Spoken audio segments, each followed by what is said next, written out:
tailored to the young'uns full of dreams. Pacific steamer headed south on the path of the New Orleans. 18 years behind us with a lifetime still ahead. On a bad stretch of the river, getting good at cheating dead.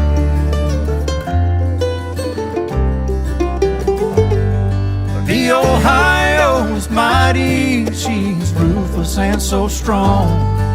And underneath her waters lay many a rouster's bones. To make it past Kentucky would sure put a mind at rest. And to see another sunrise, you consider yourself blessed.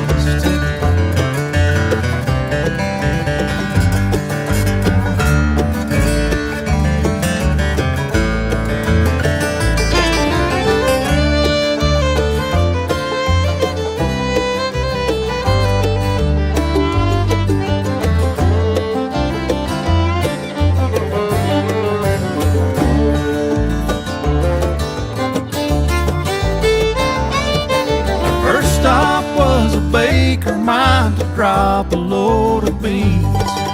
I traded for a ton of coal to feed our steam machine. The stage is up and loaded down, we're headed out again. I never thought it'd be the last time we'd ever see dry land.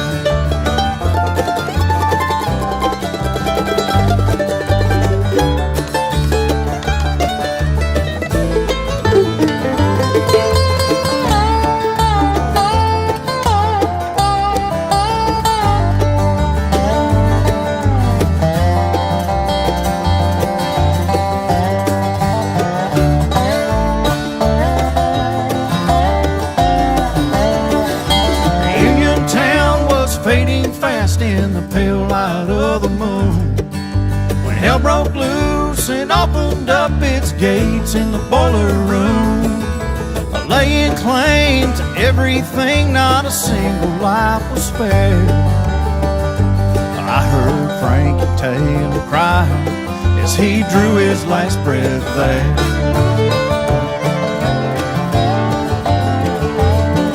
Some never see tomorrow, some make it back to dawn.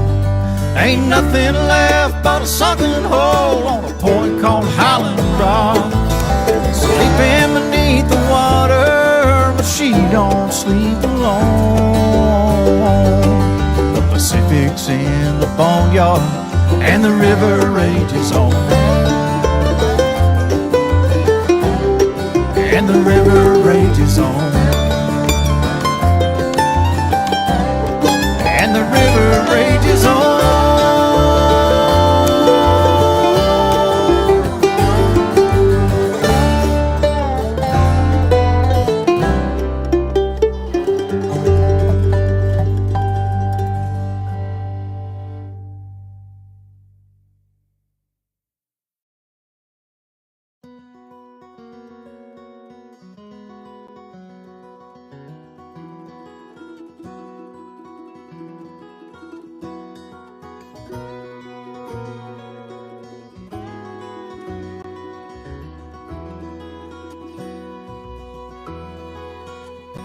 Here's to the trains I missed, the loves I lost, the bridges I burned, the rivers I never crossed.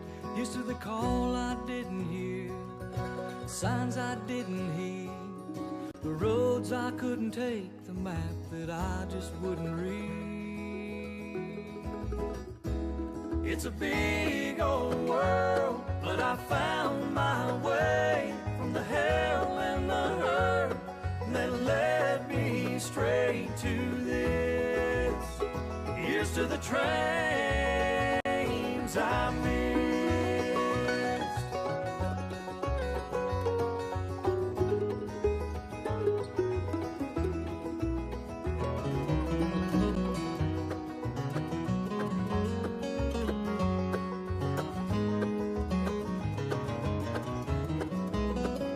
I've been a clown, I've been a fool, searched far and wide to try to crawl out of God's hand. But there's stones I didn't throw and hearts I didn't break, and the little hope I held on to with a silver shining thread of faith. It's a big old world, but I found my way from the hell and the hurt that led me straight to this. Here's to the trains I missed.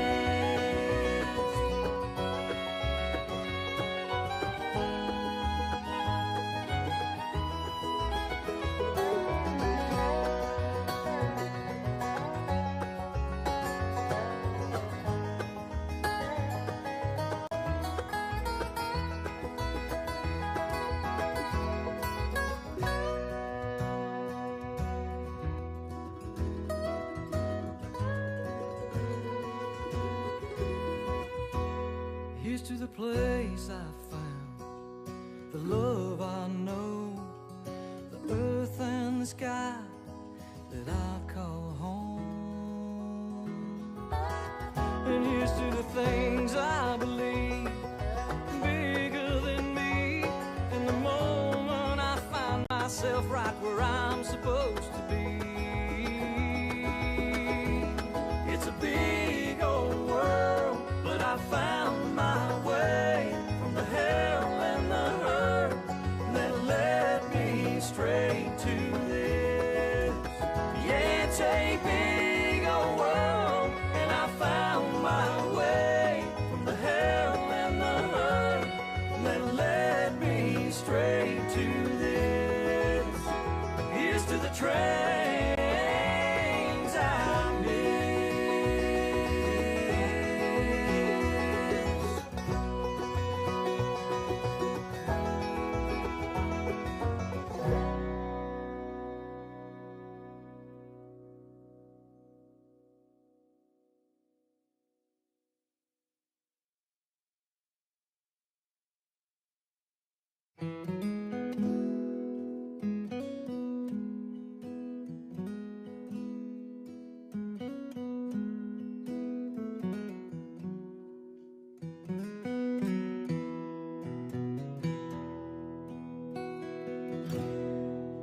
There's a sorrow in the wind blowing down the road I've been.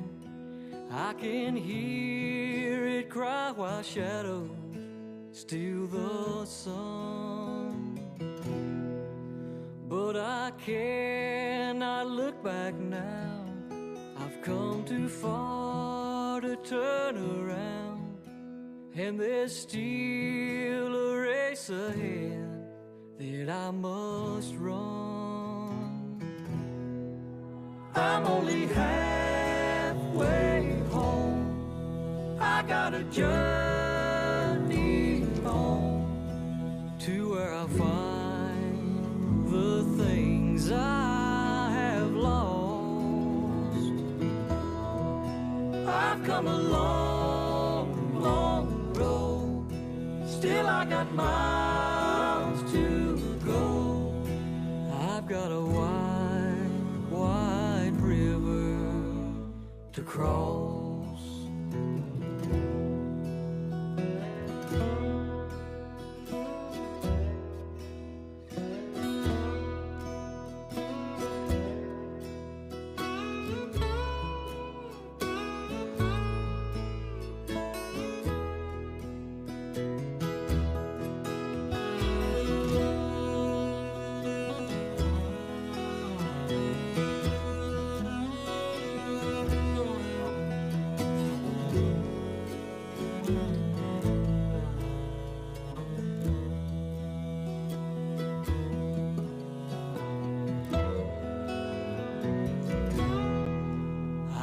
Stumbled, I have strayed.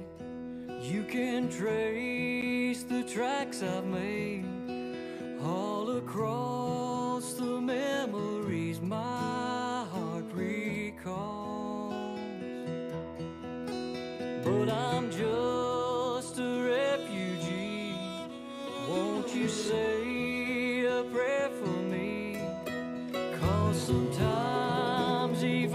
the strongest soldier falls.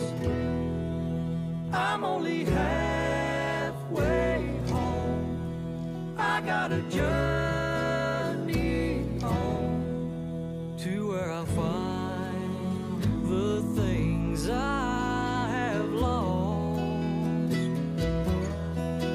I've come a long, long road.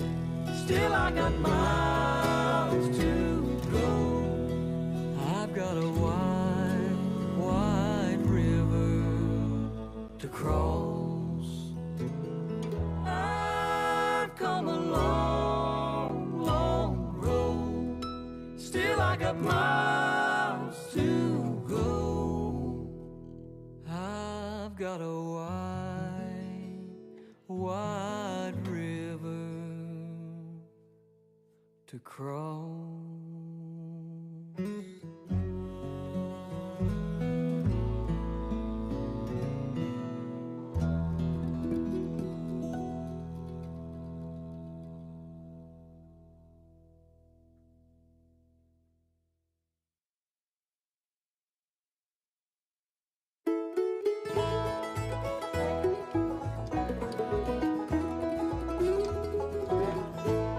20 years for the Depression.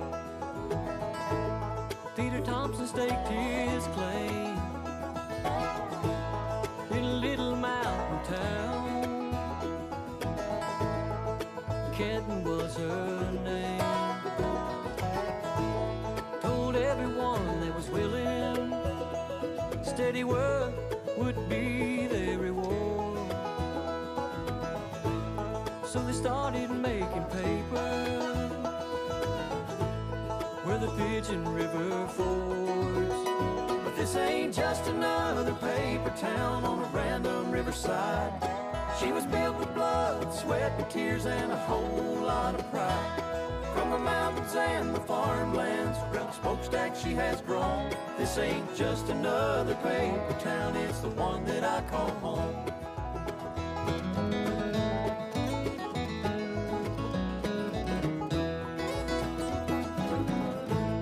When Wall Street was crashing, the mill kept going strong. While Hitler's war was raging, everyone worked twice as long. There's been mergers and sellouts, layoffs when times got tough. Talks about pollution, then cleaning the river up. This ain't just another paper town somewhere along the tracks. She's seen her share of ups and downs and always bounces back. From the mountains and the farmlands, around the smokestack she has grown. This ain't just another paper town, it's the one that I call home.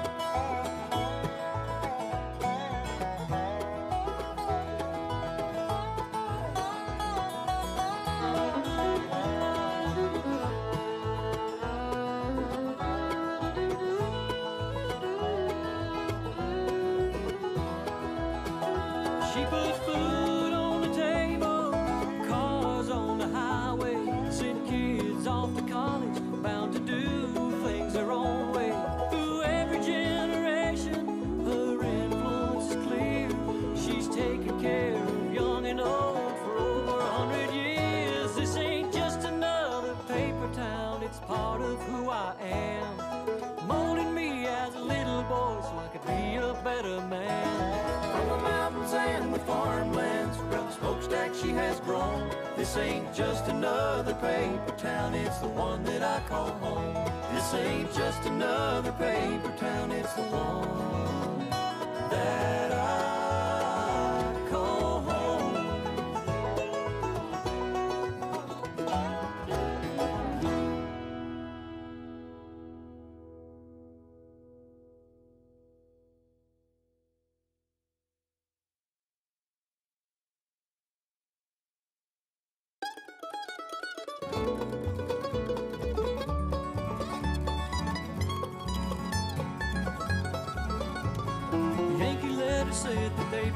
coming any day.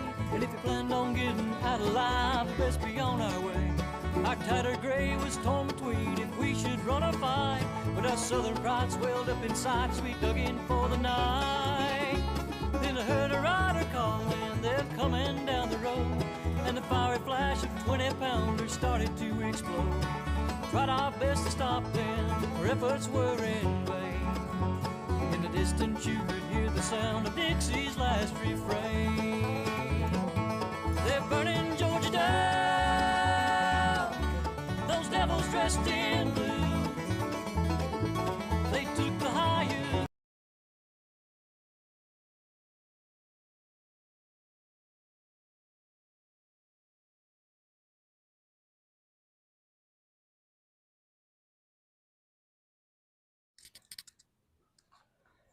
Baseball University of the Blue Ridge welcomes you to the American Legion streaming series presented by To the Brim Refill Store.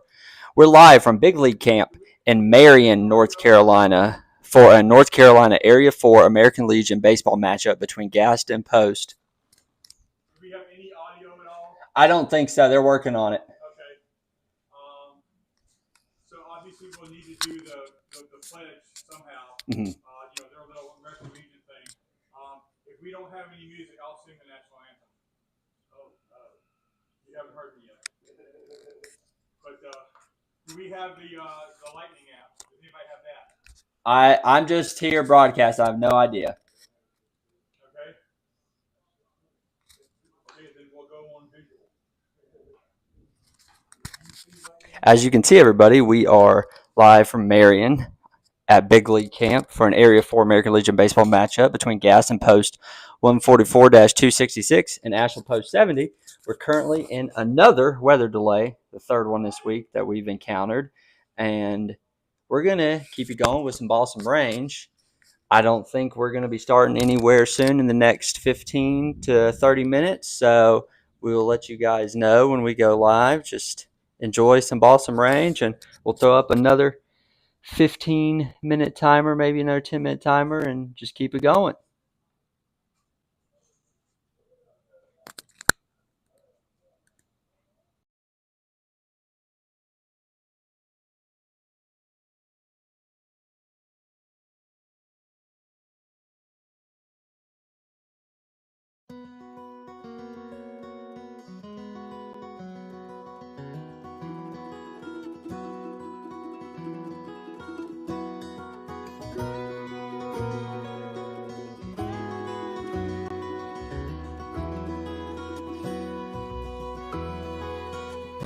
Here's to the trains I missed, the loves I lost, the bridges I burned, the rivers I never crossed.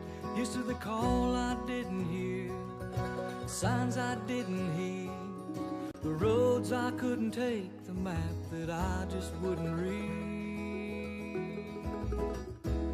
It's a big old world, but I found my way from the hell and the hurt that led me straight to this. Here's to the trains I missed.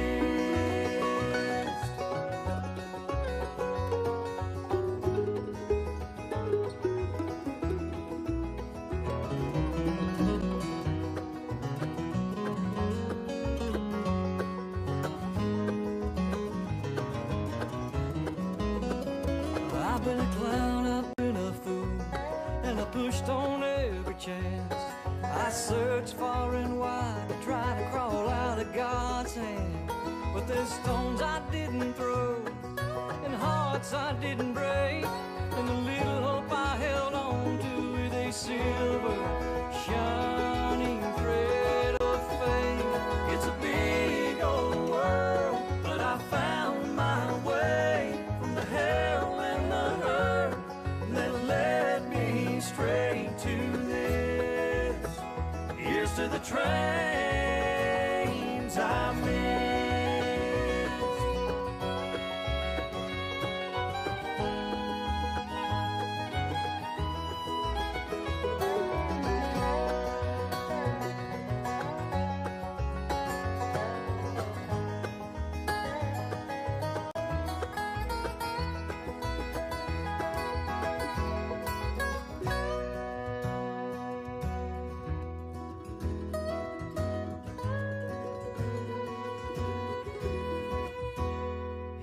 place I found the love I know, the earth and the sky that I call home. And here's to the things I believe, bigger than me. In the moment I find myself right where I'm supposed to be. It's a big old world, but I found my way from the hell and the hurt that led me straight to this. Yeah, it's a big old world, and I found my way from the hell and the hurt that led me straight to this. Here's to the trains I miss.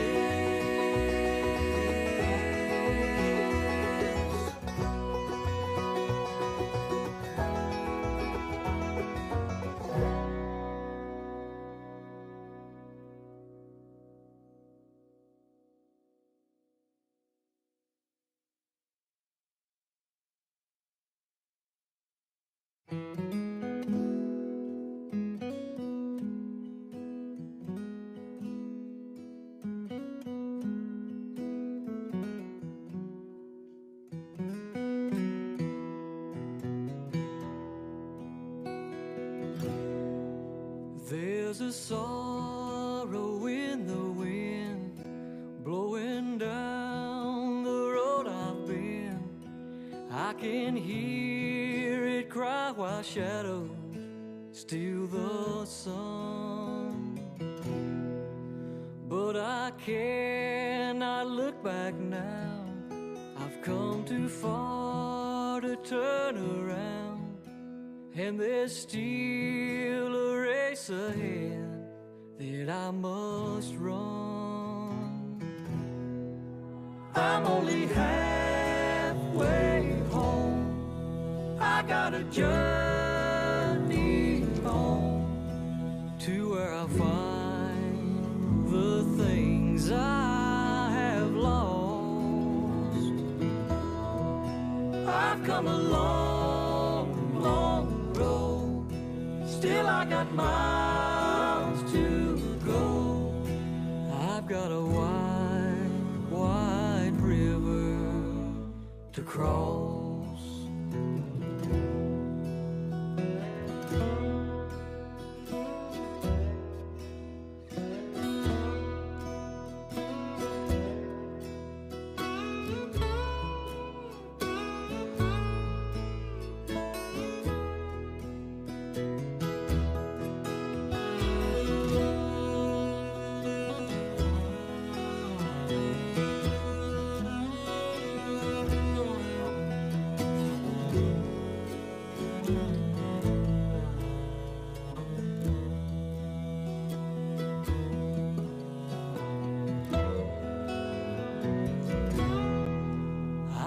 Stumbled, I have strayed. You can trace the tracks I've made all across the memories my heart recalls. But I'm just a refugee.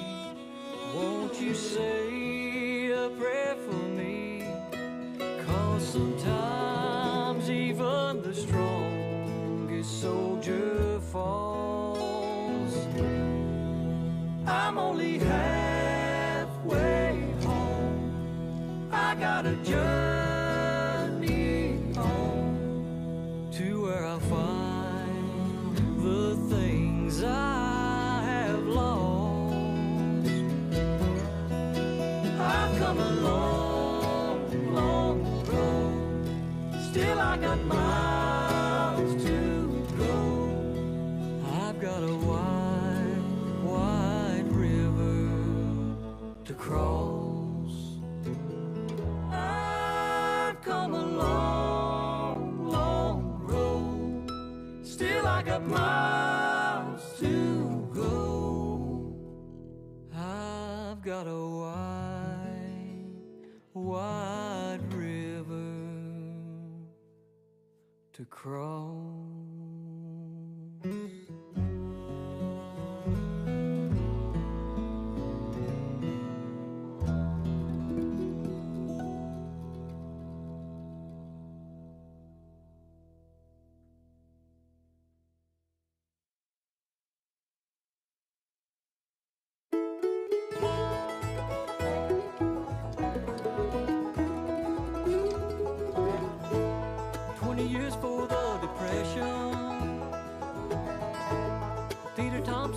his claim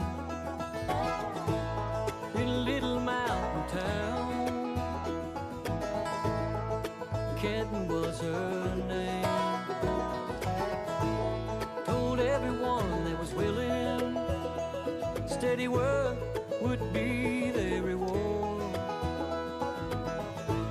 So they started making paper where the Pigeon River fords. But this ain't just another paper town on a random riverside. She was built with blood, sweat, and tears, and a whole lot of pride. From the mountains and the farmlands, around the smokestack she has grown. This ain't just another paper town, it's the one that I call home.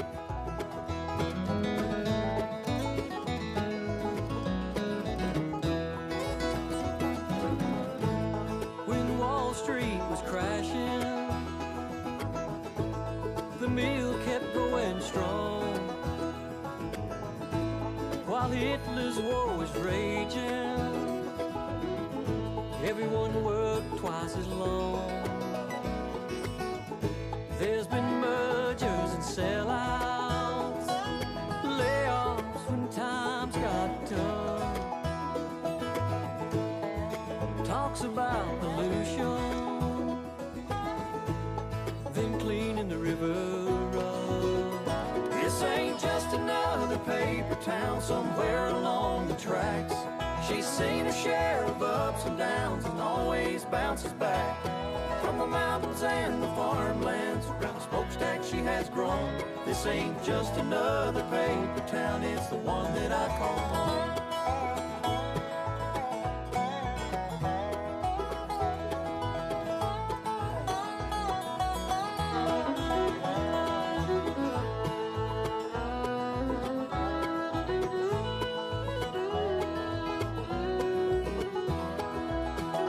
She put food on the table, cars on the highway, sent kids off to college, bound to do things their own way.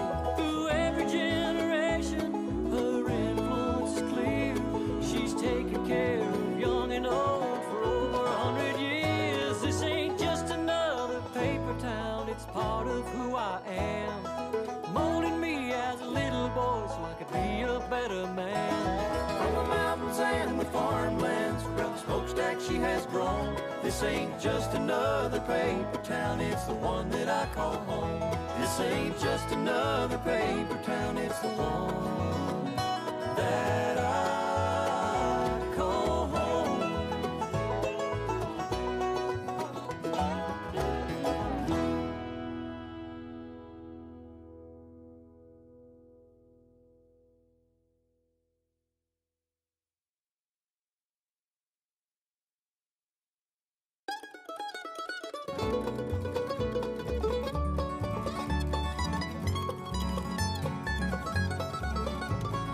Yankee letter said that they'd be coming any day, and if you planned on getting out alive, best be on our way. Our tattered gray was torn between if we should run or fight, but our southern pride swelled up inside, so we dug in for the night. Then I heard a rider calling, they're coming down the road, and the fiery flash of 20-pounders started to explode. Tried our best to stop them, our efforts were in vain. In the distance you could hear the sound of Dixie's last refrain. They're burning Georgia down, those devils dressed in blue. They took the highest.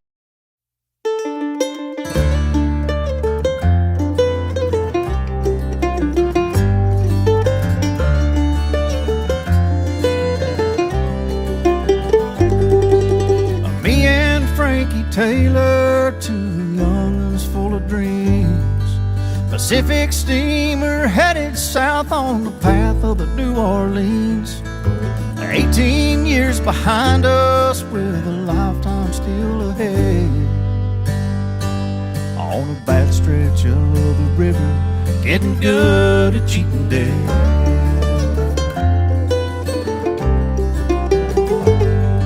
The Ohio is mighty, she's ruthless and so strong, and underneath her waters lay steal many a rouster's bones.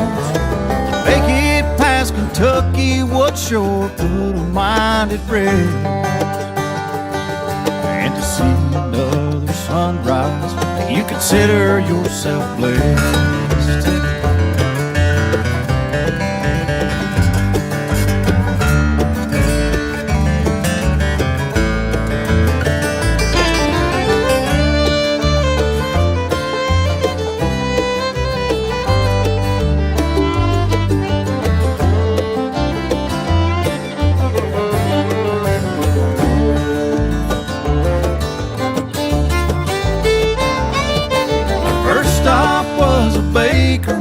To drop a load of beans, I traded for a ton of coal to feed our steam machine. The stage is up and loaded down, we're headed out again.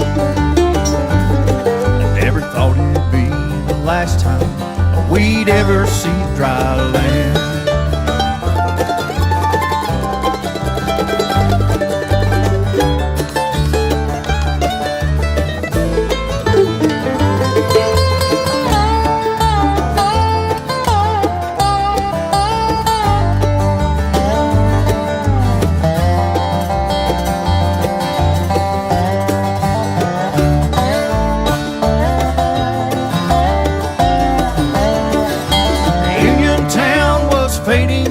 In the pale light of the moon, when hell broke loose and opened up its gates in the boiler room, laying claim to everything, not a single life was spared.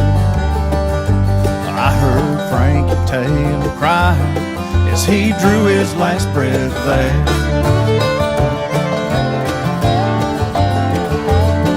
Some never. We're good? All right.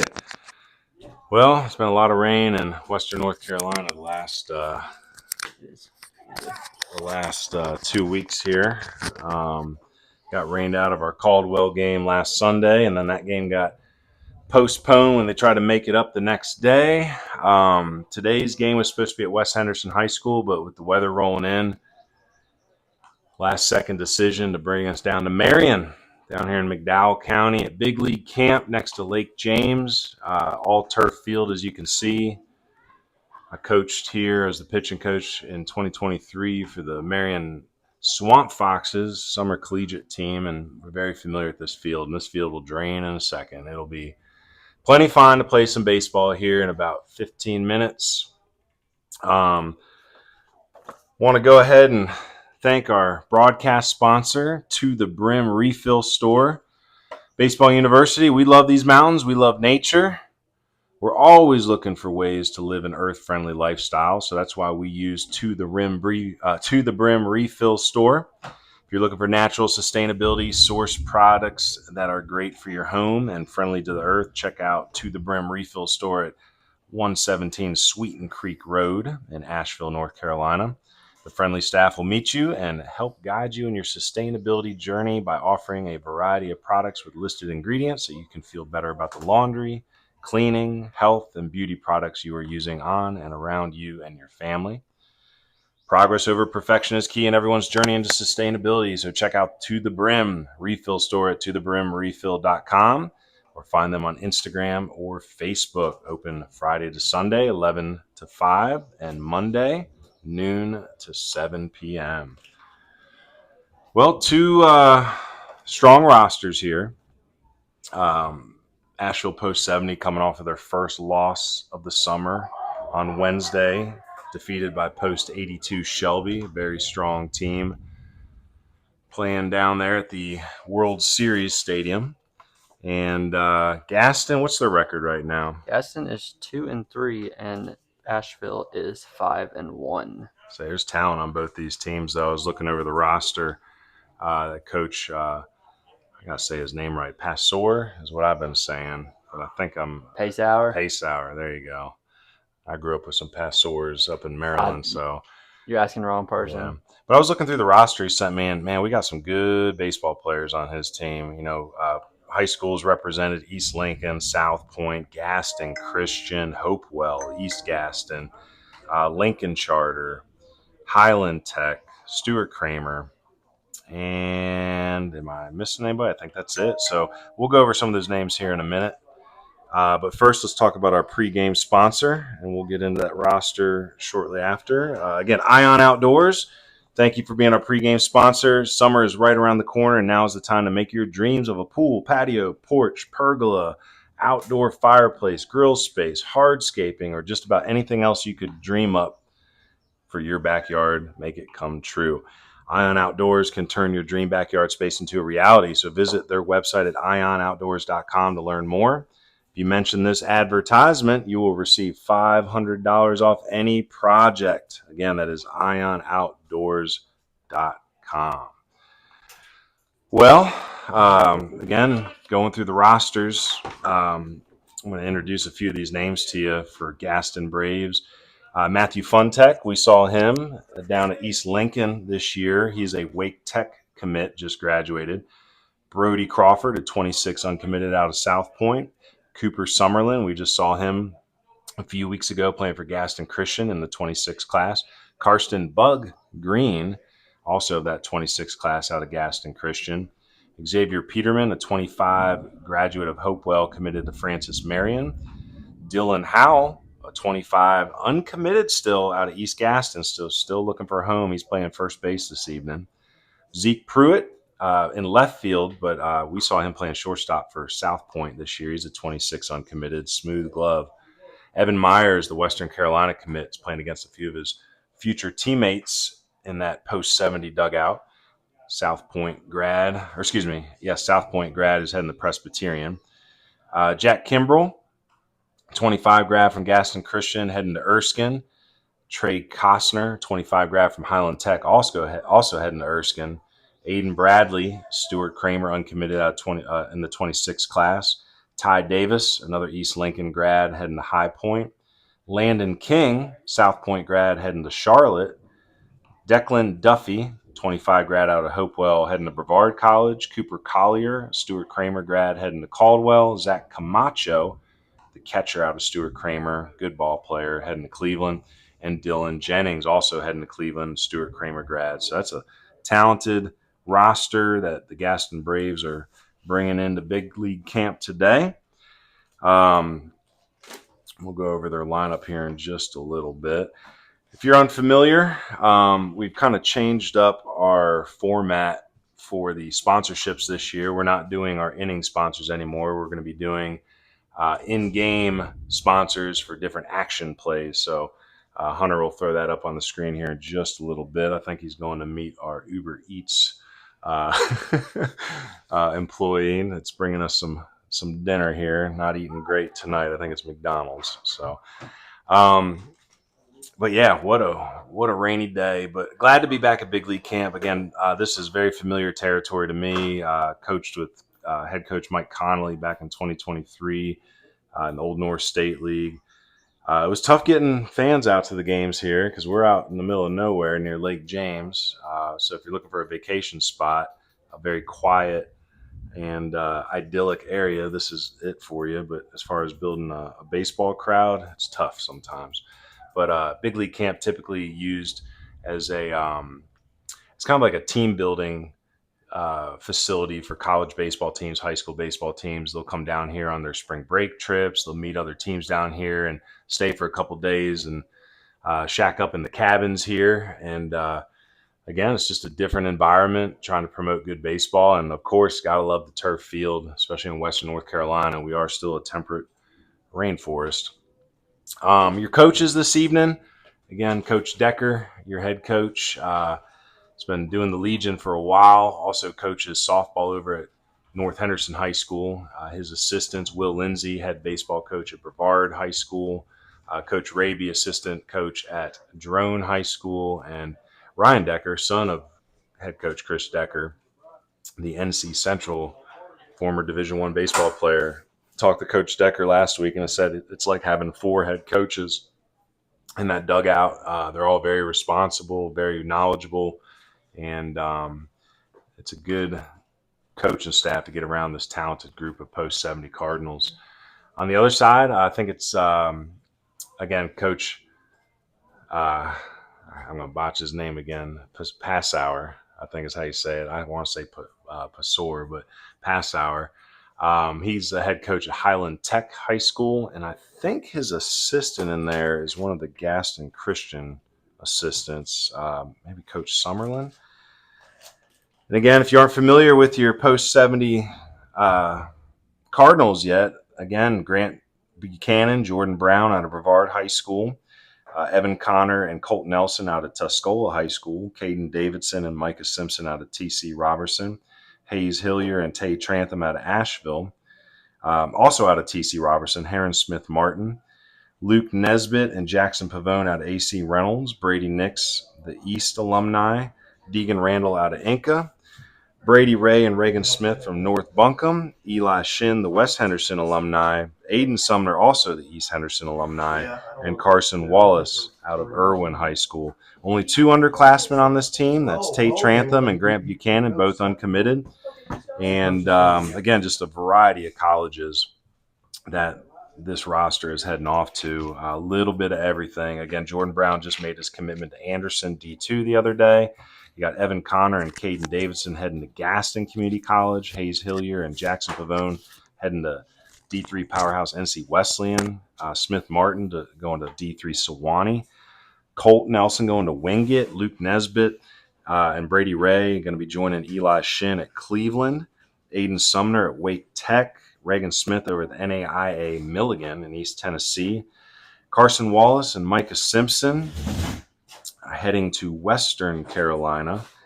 And I think, and Brady Nix, the USC Union. He was a redshirt freshman this year. So I think that's everybody on the roster. But, well, I was going to say, Hunter, I've been waiting for you. I know we're telling them that you're going to get our Uber Eats. DoorDash. Do not throw DoorDash under the bus like That's that. bad. Unnecessary advertisement there.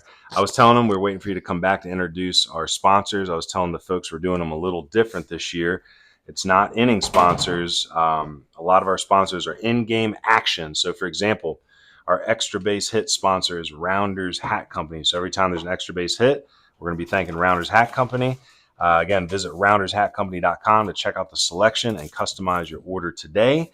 Rounders is changing the snapback hat game, one rounder at a time. Every time you see a nice play out there, good glove work, that's going to be the BH Granning Landscapes, BH Granning glove work is what we're going to call it. So again, BH Granning is mountain grown, locally known, celebrating 20 years of service across Asheville and Western North Carolina. From athletic fields to outdoor living spaces, they've built a reputation for quality landscape design, construction, and maintenance. So a big thank you to BH Granning Landscapes for helping shape the places we play, cheer, and grow on and off the field. Every time you see one of the coaches go out there for a mound visit, that's going to be brought to you by Jackson Medical Associates. So just like you got to take that visit to the mound to check on the pitcher, sometimes you got to take a visit to the doctors to check on yourself. So Jackson Medical is a proud sponsor of American Legion Baseball. From checkups to specialized treatments, they offer a healthcare experience centered on comfort and trust. At Jackson Medical, individuals and families have access to primary care, urgent care, pediatric service, and they focus on women's health and endocrinology support, all in the heart of Sylva, North Carolina. Their team prioritizes your peace of mind with care plans designed to address immediate concerns and support lasting wellness. Reach out to Jackson Medical to discover how they can help, how they can be a resource for your family's health at every step. Every time you see a called third strike, we're going to be shouting out Burlette Painting, painting the corners with Burlette Painting. Their goal is to exceed the expectations of their clients and allow their buildings to show their best. Whether painting your interior, exterior, or pressure washing your home or deck, Burlette Painting craftsmen are experienced painters trained in advanced application techniques, technical expertise, and rigorous safety programs. Burlette Painting specializes in residential painting and commercial painting services throughout Hendersonville, Biltmore, Forest, and Brevard. And lastly, for every stolen base tonight, that'll be brought to you by Carolina Pack and Go. Carolina Pack and Go is committed to providing the best quality moving services to residents of Hendersonville, North Carolina, and the surrounding areas.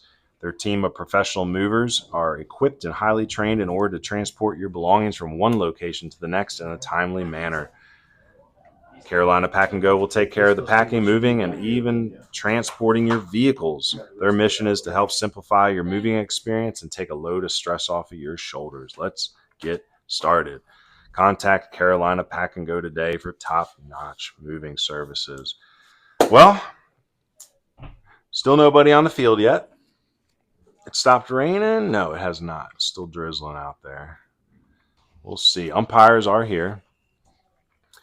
You hear anything down there? Any chatter while you were grabbing your Right when I left to go check on the camera and go get our food, it seemed like umpires were trying to call the game because they're like, hey, we got to get started by a certain time. And Coach Decker was like, no, we're playing this game. The whole point of moving this game here was to get out of the terrible conditions of playing on a dirt and field. YouTube Are it. you a good singer? Oh, no. So, yeah, with this, what you're hearing in the background has been a little bit of the drama. We've been trying to figure out how to tap into the PA system so we can get a national anthem. Probably going no scoreboard today, which who cares? We're fine. For y'all watching at home, we got the score bug down there, so you'll be able to keep up with every pitch. We better play some ball because, man, this used to be a decent or an easy drive for me. About 45 minutes through the back roads, down through Bat Cave, up to 9, down through Old Fort, but can't drive there anymore. So we went back through Girton today, still looking very rough. It's crazy how you'll go through that little patch there, and it just looks like apocalypse came through. But then you right when you get down to the bottom of the hill, you get back into the farmlands. It looks like nothing even happened. But if we drove that extra 45 minutes to get back on, to get on 40 and come down here, we better be playing some baseball. We felt obligated to come down and do the game because it's been a minute since when's our last broadcast we did? It was Sunday. And today is Friday. So, yeah, we're due. So we were supposed to have a game Monday. They pushed it to Tuesday. But then they moved the site from playing at home to playing in Caldwell, which, do you know where they play in Caldwell? Do they play South Caldwell? No, they play at a little stadium over there they're bragging on. I got to ask Coach. Yeah, because they want to host us. I got to get in touch with them and find a date. They want to bring us down to do one of their games there. They really like that stadium they play in. But that game, when they made it up, they got rained out in the 4th inning, so they're still playing that game. And that'll be made up in a doubleheader on June 29th, I think. And I think they're going to come back up to us for that game. Really excited when Shelby comes up to town. I'd mentioned earlier that Shelby handed Post 70 their first loss. Again, Post 70 has a lot of those Burns players, has some of the Crest players. That's just a traditional powerhouse down there. Of course, they got the American Legion Stadium. But yeah, I've been craving a broadcast. We want to get this thing kicked off. It started. We didn't. Started off with a bang. We've been. We had a 10-run rule. 18-2. 18-2 against Rutherford, and then the first game we did was 8-1. Question. You're going to broadcast this game? Mm-hmm. Okay. Do you know the rules of the game? The rules of baseball? Uh-huh. I do. Okay. Okay. If you make a comment, make sure you know about it. Oh, you don't want me to say anything about your calls? I know. You say if you make a comment about rules. Oh, My rules. judgment, I don't care what you say. Okay. If you say, baseball is the only sport they don't put at the major league level, they don't put a rules expert anywhere near the broadcast booth. Oh God. I mean, I'm just saying. I got Google. There you go. Who's reading it? I think you. Hang on. Oh, absolutely not. I think it's. Oh, you're talking about the American Legion, Code of ethics. Let him the do it. Code of Ethics? He's a broadcaster. You wanna do this? I can do it. Yeah. Okay, so whenever you're ready, it's right. There it is. Right there. Well, But they all got to line up. yeah. Yeah. We're not Whenever playing. you're ready. We're not playing. Yeah, we can do that. It's pretty easy. So we're dual wielding today. We're doing the live stream broadcast for you, but we're also going to be the PA announcer for a couple of the key things here. The American Legion Baseball Code of Sportsmanship. We've heard this No, this is yes. Do me a favor, okay? Yeah. When you get to the last line. Yes, They okay. they never do. I mean, they can't remember the whole thing. So just keep it sound soul. And then stop. Let them do that. Pause. Yeah. I gotcha. But I like this. You know, it makes them say it out loud. For y'all at home, what we're about to read here when they line up after they introduce the lineups. It's the American Legion Baseball Code of Sportsmanship. I will keep myself fit. I will keep the rules. I will keep my temper. I will keep a stout heart in defeat. I will keep faith with my teammates. I will keep my pride under victory. I will keep a sound soul, a clean mind, and a healthy I don't body. think you have to say I will before each I one. will is just once, just at the beginning. Oh, for real? Yeah, I will, and then read the list. Okay. Appreciate it. Okay, we can do That's that. just what they're used to. Fair enough. I will keep Point that myself, out, keep 'cause the I rules, keep never my done it before. temper, keep a stout heart. You know, you get them to say this out loud, it kind of calls themselves out when they do show bad behaviors, you know. I haven't really seen much in American Legion baseball as far a little bit of chirping in the dugouts, I suppose, here and there, but nothing compared to some of the high schools we've shown up. Now, High school is out of control. well, I will say the better high school programs, I don't necessarily see them chirping as much as the bad high school programs. You know what I'm saying? They got nothing else to do but run their mouths. But by saying it out loud, you know, it's a little psychological trick. It's just going to make you self-assess yourself too. Like, are you keeping yourself fit? Are you keeping the rules? Are you keeping the tempers? Are you keeping a stout heart when you're defeated? Shoo. There's your next research. I'm gonna have some of these parents, some of these high school parents read this too before each game. 100 years of Legion baseball this year, though, so got to be doing something right. And good morality and just good standing in your community is something that I don't ever really see going out of style. You know. Let's see here. Say brand new American Legion programs are for sale at our home games for $1. You know, they still have the old scorecards in there. Let's see. Oh, that ain't a program unless it's got a scorecard in it. Come on. That's all right. Well, I saw the team roll up today in the bus, you know, and that's something that you kids out there, you younger guys, got to remember. These Lead umpires are by any chance?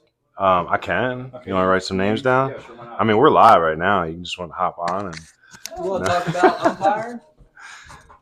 Sure. Well, hopefully that is. Oh, lucky. Holy moly! Okay. There better be law. Some interesting background sounds. McDowell here, County folks. for you.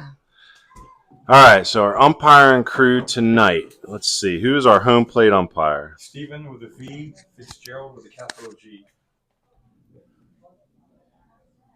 Fitzgerald with a capital G, and our field umpire. Wayne Hudson, like the bay. Trust me. The Hudson Bay. Then the bay. Nice. Now we're getting professional. Now we need to find who's our official trainer. We got an athletic trainer out there. At some point, we're gonna probably go through. We're gonna go through at some point and start pulling some of our Legionnaires into the booth. We've been doing our Owen Joseph Hero of the Day or Hero of the Game. We're going to do that in the 5th inning again today, celebrate one of our local veterans. What I was going to say, I know Jesse Rochester's been really good to me. You know, since heck yeah, we got to get you on as Hero of the Game. So, when you're done the broadcast, make sure you get me your information. We'll do something like that. Because I've been sending it out to the parents. You're like, hey, you know, nominate a vet. I haven't had one but nominate yet. I've had my vets nominated by. Right. Tell you what, let's do it. You got a pen? Yep. Here's my email is fitzump44 FIZUMP44 at Gmail. Fitzump44 at Gmail. All right, I'll hit you up and we'll get a picture of you, get your rank, your bio. There you go. So we're trying. First year Legion broadcast. Who's going to call the game tonight? See if we have the game. Who's calling the game? There's no There's no PA tonight. There's no PA He's tonight. going to do the I will, and I'm going to do the Pledge of Allegiance. I mean the national anthem, and that's it. Chris said nothing. He said, "Don't worry about it." And Jesse said on the way down here, "We're not worried about it." And none of the coaches are worried about it. So You try and to say. I tried to keep that cute girl up here, but she said no. I'm married, sir. So I'm divorced twice, and I'm not that old. Oh, Lordy. Well, we're going to have a baseball game. It's just not going to be the fanciest. No PA. We're going to have a national anthem. I say as long as there's a baseball game being played before all said and done, I think I'm going to be just fine with everything. Well, let's go ahead and hit up my limits all to of our that. camera angles. And today. she had this working. Where's she doing it? Oh, he's going to use it. So that's working. So Hopefully this works.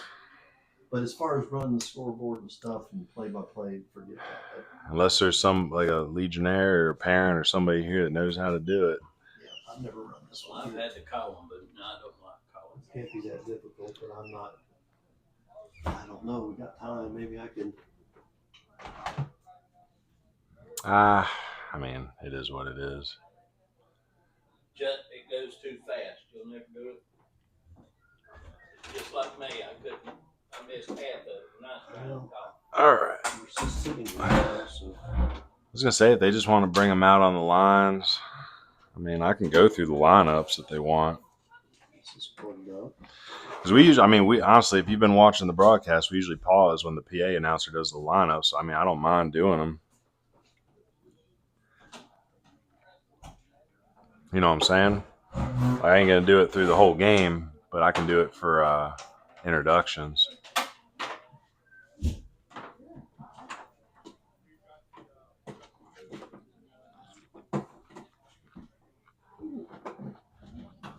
Hey guys, looking at the 4 cameras we got today. Upper left, camera 2, left field. Upper right, camera 3, right field. Bottom left, camera 1, home plate.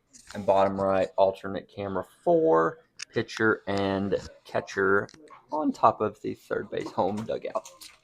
So this is the traditional look that we've got throughout the year with high school scouting streaming series and the American Legion streaming series.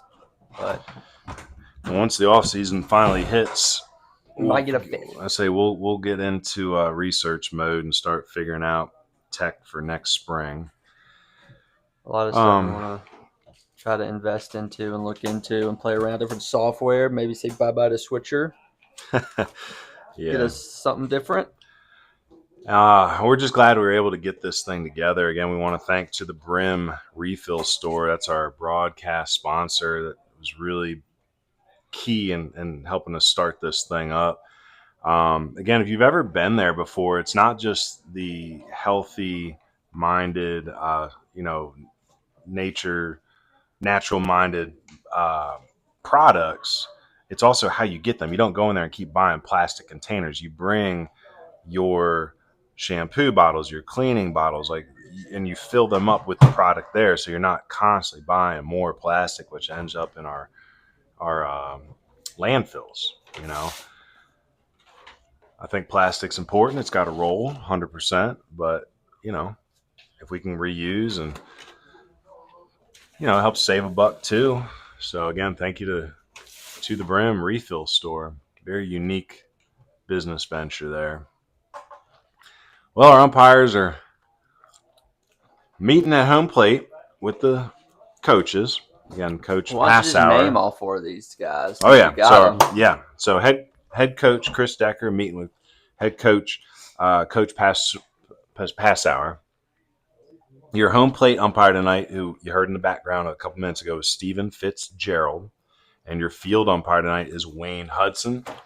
I'm just going to go out on a limb here and say, you hear me? Check. You want me to introduce the lineups too? Let's do it. All right. So for your away Gaston Braves, leading off, number 1, playing second base is Matthew Funtek. Batting second, number 9, the left fielder, Zeke Pruitt. Batting third, number 19, Landon King, playing right field. Batting fourth, number 12, Aiden Taylor, the shortstop. In the 5 hole, Evan Myers, wearing number 11, playing center field. Batting sixth, number 15, Trey Costner. He's your DH this evening. In the 7th spot, number 7, Dylan Howell, the first baseman. Batting eighth, number 17, Aiden Bradley, your third baseman. And in the 9 hole, number 23, the catcher, Zach Camacho. Your starting pitcher is Karsten Bug Green. And for post 70,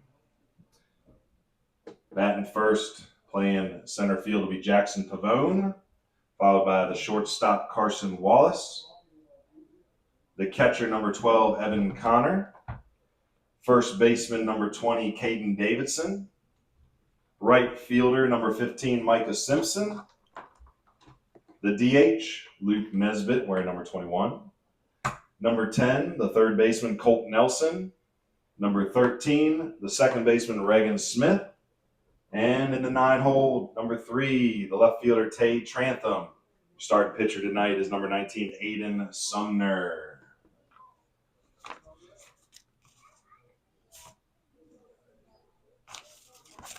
Subs for post 70. Number 1, Hayes Hilliard. Number 7, Jordan Brown. And number 6, Grant Buchanan. On the bench for Gaston Braves, number 2, Brody Crawford. And number 22, Cooper Collier. All right. So first, are we doing the American Legion pledge? Here we go. Wait for everybody on that line. And then the national anthem. All right. Oh, shoot. I'll find that pledge. There it is. All right. American Legion Baseball Code of Sportsmanship. Repeat after me. I will keep myself fit. Keep the rules. Keep my temper. Keep a stout heart in defeat. Keep faith with my teammates. Keep my pride under victory. Keep a sound soul, a clean mind, and a healthy body. National anthem. Where's the flag? The flag is there a flag? All right. Looking for a flag. Okay, so behind us here. All right. Maybe you're ready.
Play ball.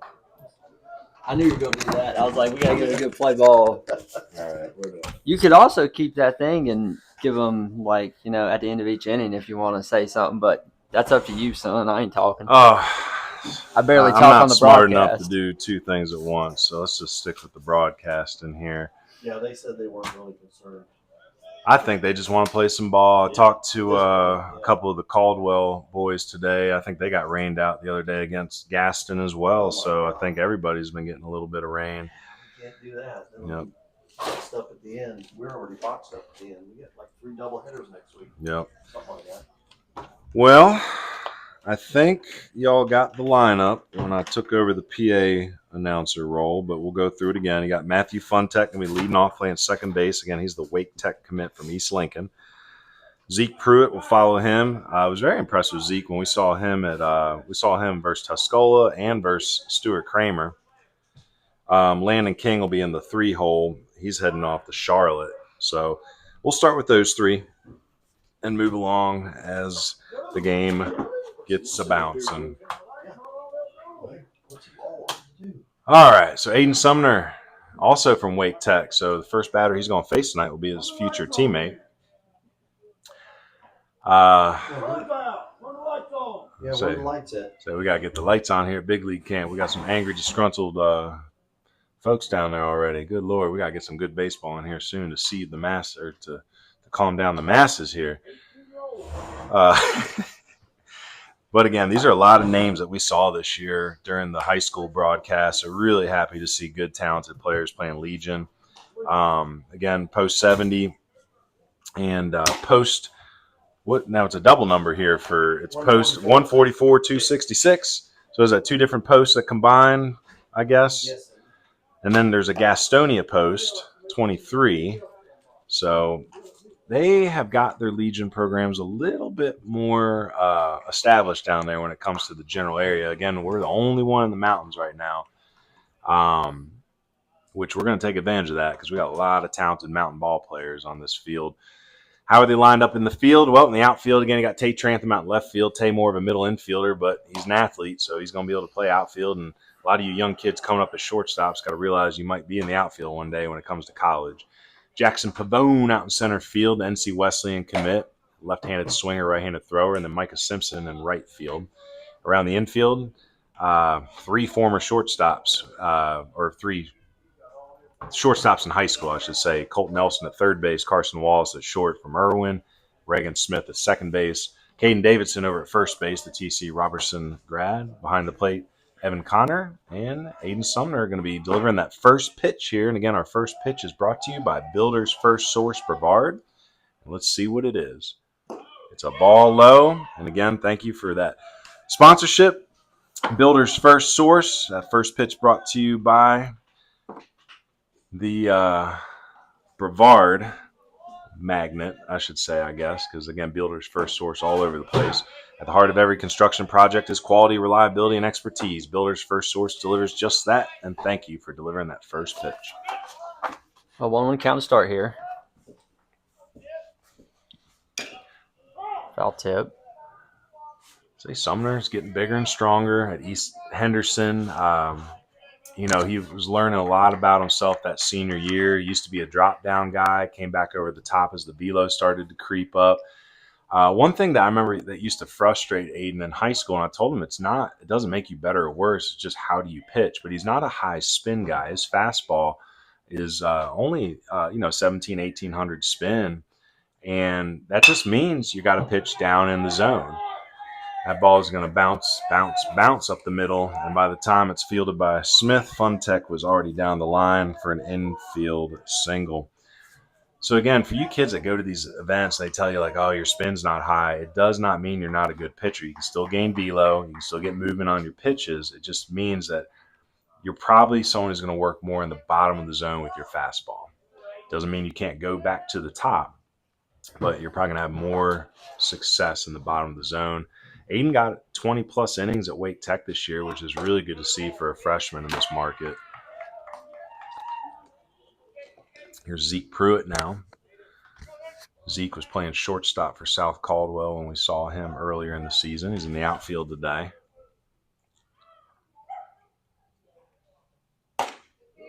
There's a strike on the outside corner. Lights are on now.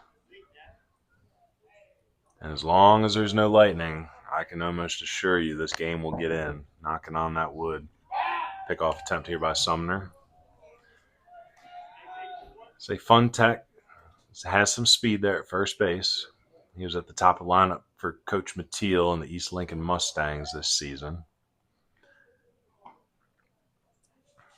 Sumner looking for that ground ball. Goes right back into the chute for strike 2. I think Pruitt was looking for something different there.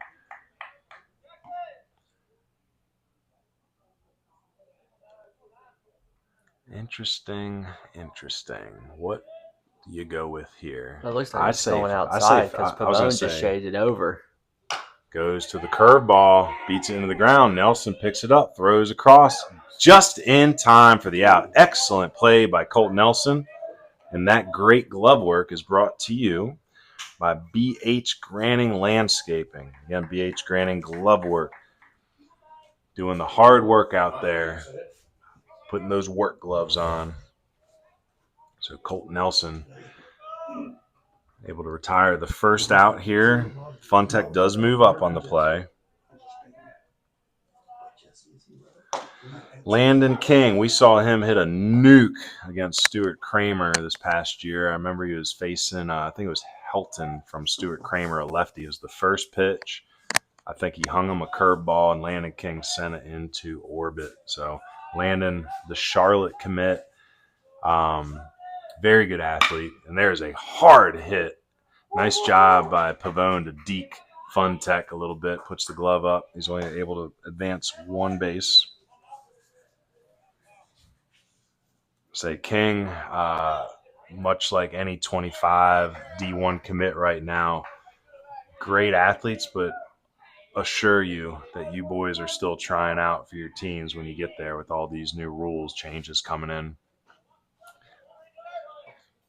So you can't miss a beat.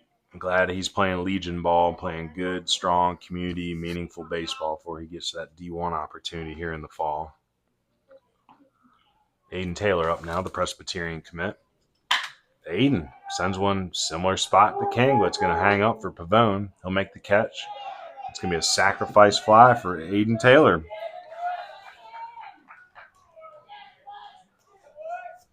So the scoring opens up early here. 2 outs. Funtech scores the first run of the game.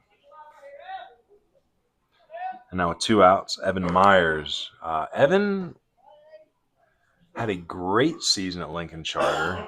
I want to say I saw some postseason awards come through for him the other day. He might have been 2A Player of the Year. I don't know. I got to go back and look. But again, very good athlete. Had a heck of a season at Lincoln Charter.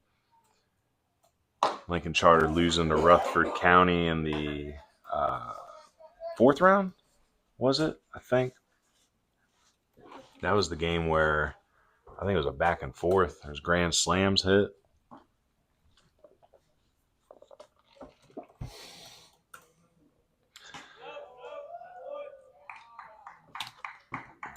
Say Lincoln Charter. I think it's Coach Clark down there, and they, I think they were the number.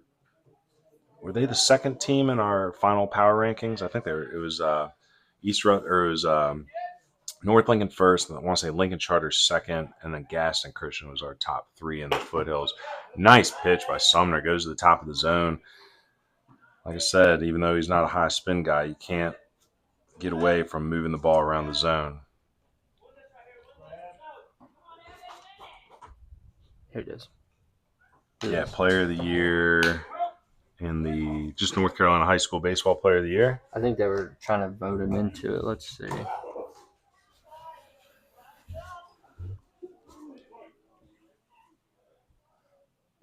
Trying to do some quick Google work here.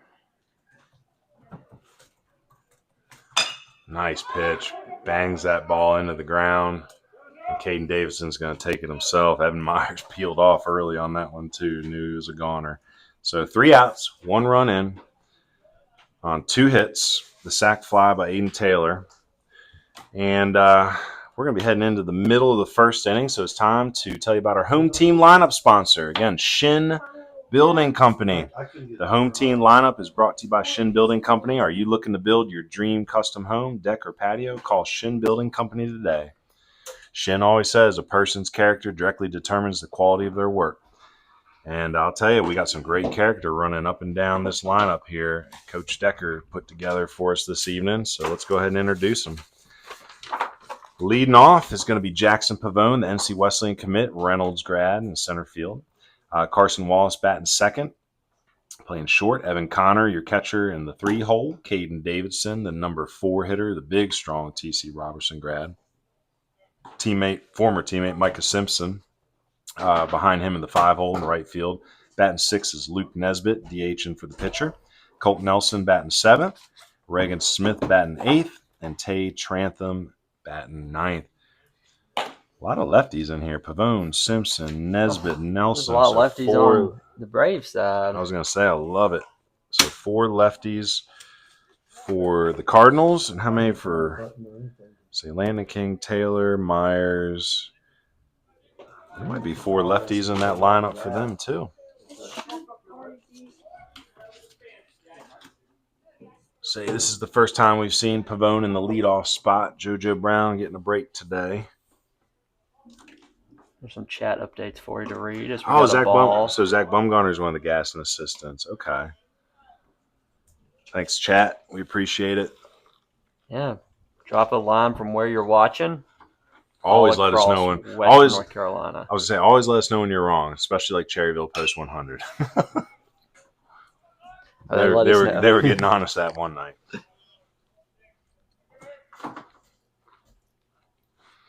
Still sprinkling out there.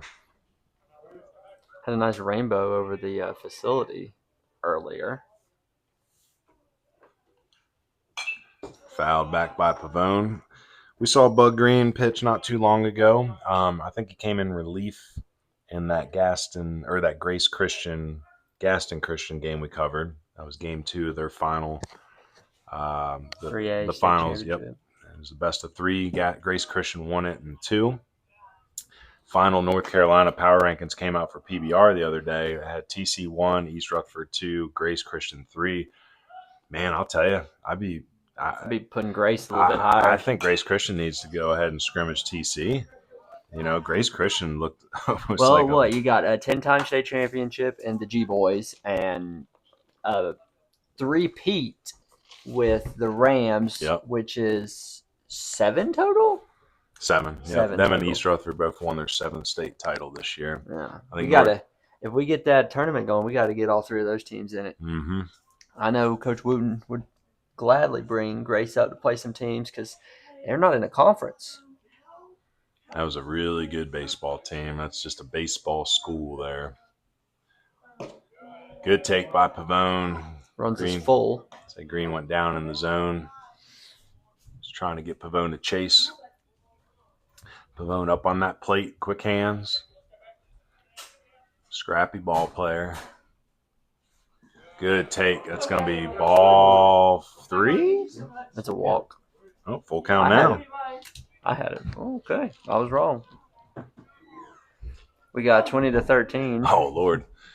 Say we got a scoreboard. Scoreboard's on out there. We'll see if we can get that updated.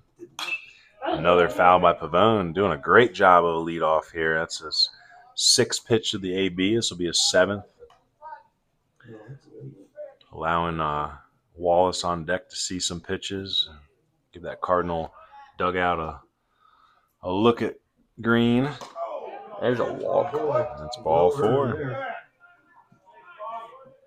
We need a walk sponsor. Professional AB. Walk sponsor? Let's see. Who could we find? Shoe company. Yeah. A walk sponsor is brought to you by a dog walking business. That's not a bad That'd be idea. cool. Someone who does that on the side. If you know anyone who walks dogs for a living, drop it in the chat. Carson Wallace, the Western Carolina commit. That rain comes down a little bit harder now. Pavone with a big lead, big secondary. Oh, no.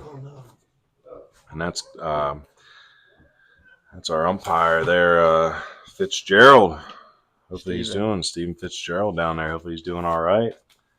So that foul tip came back and hit him pretty good. Coach Decker down there checking on him. If there's anybody EMT or anything. Wayne Hudson, the field umpire, walking in to check on him. say definitely a dangerous game. You know, tiny little white bullet you got to throw in there, and we're gonna see he's up. So hopefully he's doing okay. Say, let him know he's loved. Zach Camacho over to talk to one of his coaches.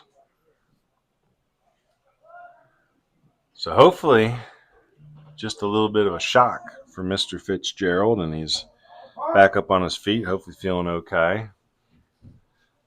Count is 0-1 after that foul tip, I believe. Yeah, that's what I got at.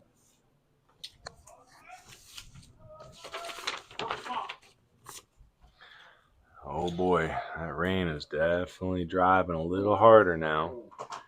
Say Pavone with a decent lead over there, but you got to be careful. Make sure you don't slip on a pickoff attempt or anything. So it might not be a bad time to try to run and just see what Camacho can do to get a hold of the ball. Camacho's a good catcher. We saw him earlier in March when they were playing. He's for Stuart Kramer. They were playing South Point, and South Point routed Stuart Kramer that night. It was rough, but I remember that night Camacho played very hard, made some great plays behind the plate. You can tell he doesn't take a pitch off. He's a very good catcher, and I think Coach Grigg and staff are going to enjoy him at Cleveland.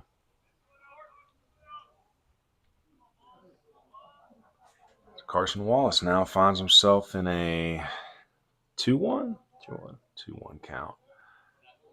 Green comes set. Pavone fakes the go. Fouled back by Wallace.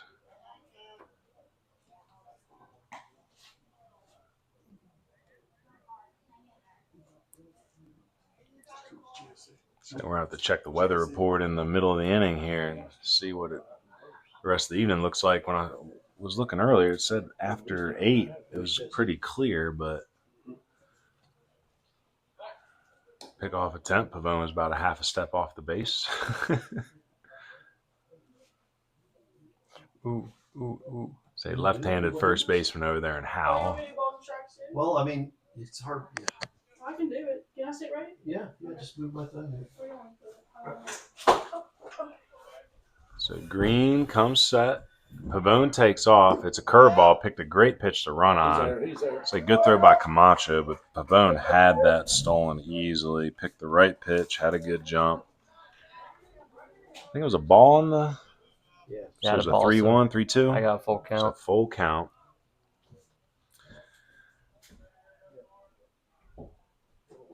Carson Wallace, very good athlete. I think he's a basketball player too. I was talking to Coach Cordy a couple weeks back about Carson, and he said that him and some of the coaches went to and saw him play basketball. I believe, did Irwin go pretty far in basketball this year? Was it? It was in the playoffs. I think they played a playoff game at Western, and they came out and watched him play, and that was one of the things that sold them on Carson was just the pure athleticism. So be a multi-sport athlete. While you're young, play a couple sports. You don't have to professionalize in just baseball yet. You know, play basketball, play football, play soccer. Another walk.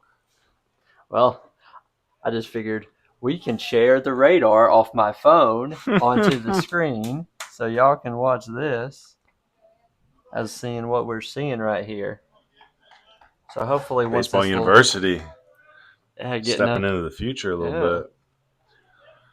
Well, 2 walks in a row. So Green having a little trouble with the handle. Oh, he went right on the first move, and he is out at third. So can't be mad at Pavone on that because, like, aggressive base runners like that, right when the ball hits the dirt, they're going to take off. But that's the problem. This ain't dirt. This is turf. And some of those bounces are going to be true. And Camacho just jumped up and made the snap throw. So caught stealing. Wallace heads up on the dirt ball behind him. So 1 out. Runner on second. Connor takes another one outside. Evan with the big game last time that we did get a broadcast in. He was our Poppy's Popcorn player of the game. had a home run, a triple, and a single. I want to say had 5 RBIs that night too. Swing and then foul tip back into Camacho. That's really cool. So hopefully Mr. Umpire there, Fitzgerald, didn't have any flashbacks with that one. Saw that foul tip come back. So yeah, a lot of green blobs coming across on that radar.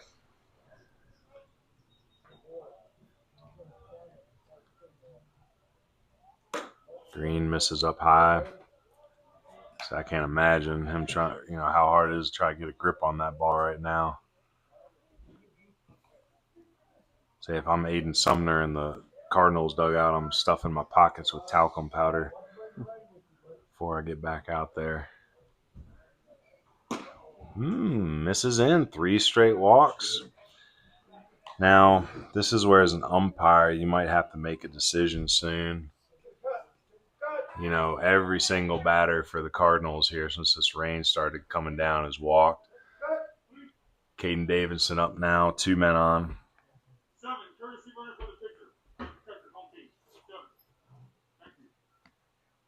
So is that JoJo Brown? Let's check our roster real quick. Nope. Number 7, is that Shin? Yeah. Eli Shin.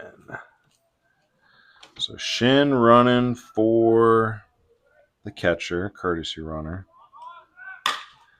Caden Davidson lifts one deep to right center field. That ball is over the wall. 3-run home run. Caden Davidson once again unsheaths the boomstick and puts the Cardinals up 3-1. So does it bleed over by clapping up here? Oh, you're good.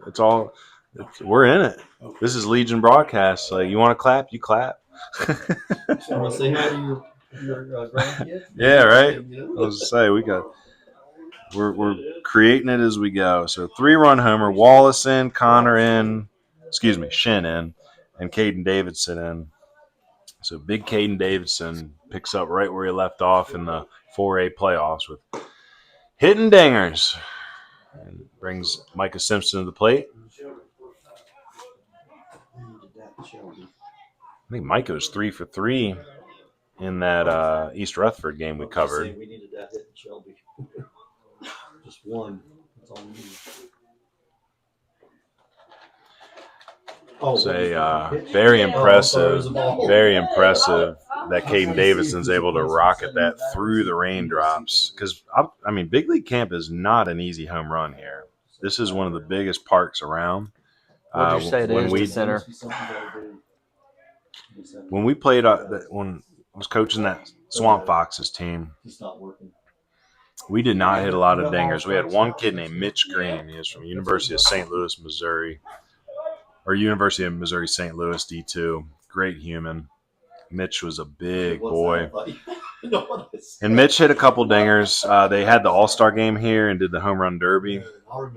And there weren't a lot of home runs hitting that home run derby. Good take. Yeah, Mitch Green, what a good kid. There's a couple kids on that Missouri St. Louis team. Ruse Wagner from Wisconsin originally. I really liked talking to him. Knew a lot of the Midwest North lingo. Dylan Woby Dylan Woby. I think he ended up calling it quits a season later, but he was a very talented pitcher. It was their closer. Oh, too bad. Hate it for this guy. Another walk. So Micah Simpson heads down to first. No outs. Actually, 1 out. The caught stealing of Pavone, the only retired out. Luke Nesbitt coming to the plate. Luke the Lumberjack. Big, strong human. Getting ready to go to Cleveland Community College. Play for Coach Grigg. Estimated distance on that home run by Caden Davidson, we'll say, 385? 385, 390. Got about 390. I don't know how accurate this is. It's the Google. What is this called? Google My Maps. That's pretty good. That ball is going to shoot past Camacho. He's still going to try to chuck it down to second, but not in time. It'll be a pass ball allowing Micah Simpson to move up. If you're Luke Nesbitt here, you're just going to try to wrap that barrel around the ball a little bit, get on the pole side. I mean, it's pretty daggum accurate. American flag in center field. Yeah. 127 and a half. If you Ball Good. low. know your trig. Good boy, Luke. Trigonometry. Everyone's like, I don't know trig. You should always know your trig if you're a baseball player. You'll always know your a squared plus b squared. It's sad because like I remember getting A's in all my math classes, but I couldn't tell you anything about trigonometry right now. I'd like to think it would just be like a quick 20-minute refresher, like, oh yeah. It's not that hard. Hope coach gave him green light. I know you don't want 3-1 count. you don't want to walk. Everybody's shaded a little. I say the outfield shade a little bit to the left side. Center field. Say big gap in right center field. The way they're lining up right now. Infield straight away. Say Simpson can probably get a bigger primary lead there. Nobody holding them. With 3-2 count. Maybe get your feet moving here. Nope. Foul ball off of the shins.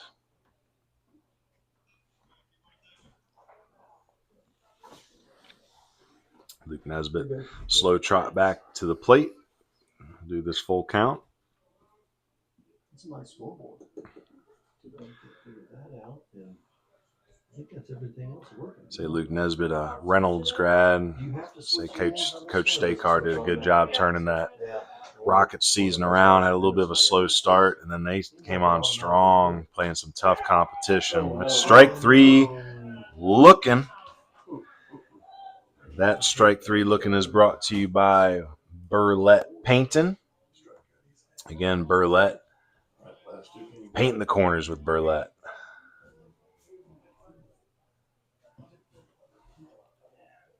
So if you got a residence or a commercial area that needs to be painted, why don't you get with him? He'll paint more than just the corners, but swinging and a foul ball down past the turtle batting net down there.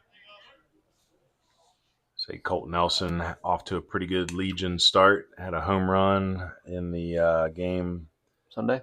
No, it was the first game we did. That was Saturday? Friday? They were playing Cherryville. You're all right, buddy. At the home run against Cherryville. So it was the winning pitcher in that Rutherford Post game, going 3 innings in a 5-inning game. 0-2 here. Swing, ground ball. Nice play by the first base coach, Will Lindsay.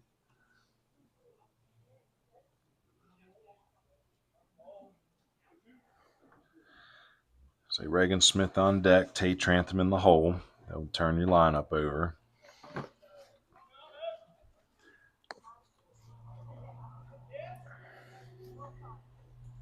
Ball out.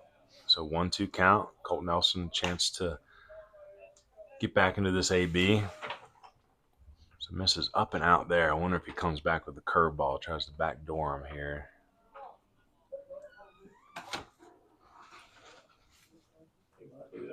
They all have to have that slow curve. You talk to Jesse yet? Is he okay? I hadn't seen him. A long drive for him to jump back and forth. I'm afraid he might be mad. You know what I mean? Yeah. Cool off. Oh, what'd you do? I just hit enter after I caught the number. Set batter. All right, so 1-2 count coming. That's smart. I don't think I ever. Micah Simpson out there at second base. There's a strike right on the outside corner. Gets him looking. Post 70 ain't happy, but Burlette Painting, they're happy because we get to mention them again. So thank you, Burlette Painting. Painting the corners with Burlette. So it's 2. Strike 3 called to end the inning. So a good little rally there. The Caden Davidson 3-run bomb puts Post 70 up 3-1. Heading into the top of the second, it's going to be Costner, Howell, and Aiden Bradley to lead off. Well, stay connected to Baseball University of the Blue Ridge across all platforms. Like and subscribe on YouTube at www.youtube.com/@bbuniversitywNC. Like us on Facebook at Baseball University of the Blue Ridge. Follow us on X, formerly known as Twitter and Instagram at BB University WNC. And check out our website at www.baseballu.org.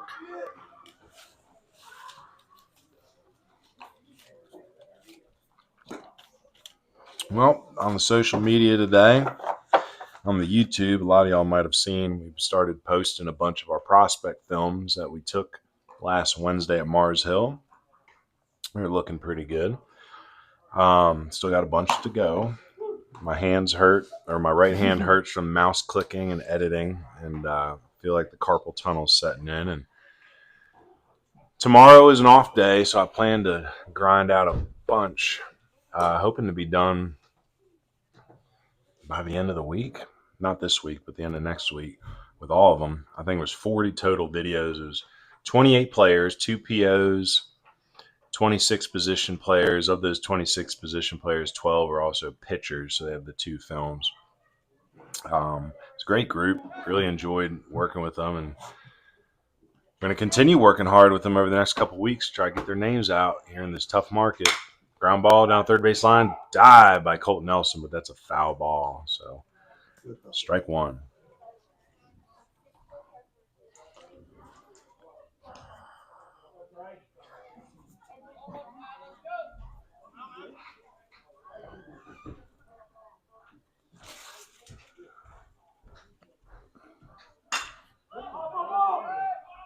There's a pop fly. That's a little more than a pop fly. It's going to stay up there in center field for Jackson Pavone for out number 1. Sorry, guys. Texting with the coach here.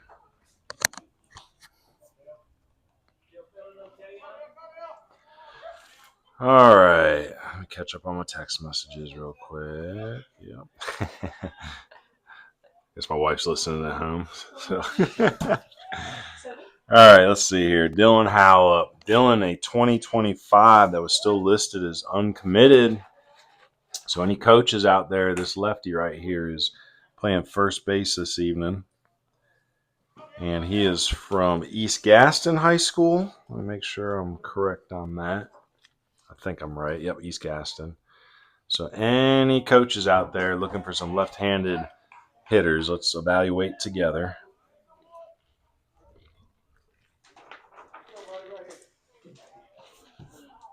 Three to 1 is how it stands here in the top of the second.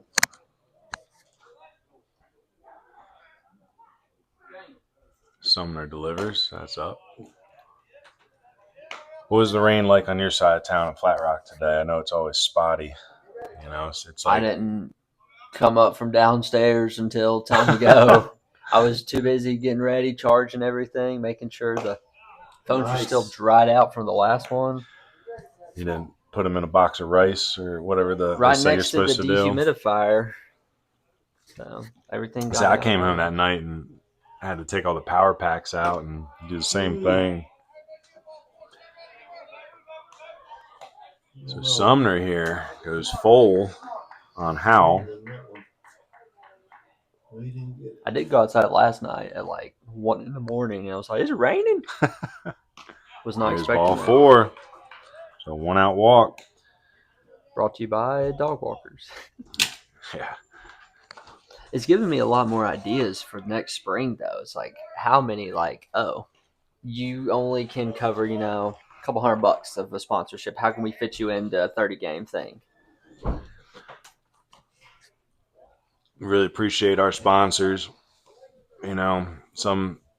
Everybody's giving, what they can to make these broadcasts happen, and we appreciate it. Really trying to create a different element of baseball here in the mountains. Grounds went to the ground. Oh, I say Sumner was quick off the mound, but it hits off his glove, so it's going to be an infield single for Bradley. It's 26 grad from Stuart Kramer there. So that's going to bring out number 9 hitter, another Stuart Kramer grad, Zach Camacho, doing the catching tonight. He's got runners on first and second with 1 out. It's a good chance for them to pick at that lead. We're looking at our player of the game, Poppy handcrafted popcorn Asheville mix. What if we get a BBU mix? A BBU mix? Can we make it would that have to be a happen? bunch of baseball themed. We'll just, I was going to say, what? Steal it from Boy. Buy me some peanuts and not insert the name of this snack here. It could be played off of that. I mean, if it's just like my favorite flavors, it'd probably be some sort of like hot sauce, blue cheese combo. A barbecue hot sauce would be Not pretty barbecue, good. just hot sauce and blue cheese. Okay. Like, Trying to make it Western North Carolina themed. I'm just going baseball university theme. What do I want? Sumner. We'll call it the Ryan Cook mix. Good pitch, but misses outside on the spinner. 2-1.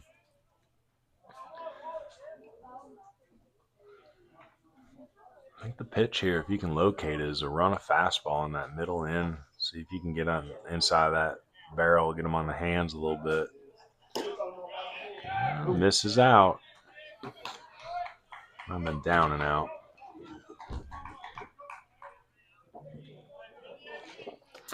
Been a dreary day, though. I would say it has not been sunny at all. I feel like it's been overcast the whole. I mean, it's been raining for the last 3-4 days, it feels, off and on. Boy. There's a strike on the outside corner. Let's hope it doesn't rain for camp next week. Camacho's eyes have been outside on all these pitches. So if Sumner can come middle in here, he might be able to make his pitch. If he goes outside here, Camacho might be ready for it. He's going to miss outside either way, so ball 4. Bases loaded. So a walk, a single, and a walk after the Costner fly out to start the inning. It's going to bring Matthew Funtek back to the plate. Matthew started this game with a single. And Coach Reindecker out for a mound visit. Remember, every mound visit is brought to you by Jackson Medical Associates. Just like that coach has got to go and visit his pitcher to check on him, you got to go to the doctors and visit them to get checked on as well. So when you're making your choices, think about Jackson Medical, the healthcare experience that is centered around comfort and trust. Located up in Silva, so that's Smoky Mountain territory up there. It's Cal Raleigh territory. He's still Zebby Matthews territory. Yeah, don't forget Zebby. Say the 828 boys the other night. Zebby got the win, but Cal Raleigh hit the dinger. Well, let's find out if he is still in the lead. He got robbed of one the other night, Oppo Field, but he's at what, 26? 1 ahead of Judge and 3 ahead of Shohei. Let's go Mountain Ball. Schwarber's having a good. Corbin Carroll. How about it? That's sneaky power. I was going to say, look at Pete Crow Armstrong this year. Good Lord. Shows you I've been paying too much attention to high school and Legion baseball. I don't even know what's going on outside in Major League Baseball. I'm an Orioles fan, so there's no reason to pay attention this year. Hunter's been watching a lot of college baseball. Chance up. Beat the Wildcats today of Arizona to take the 1-0 game.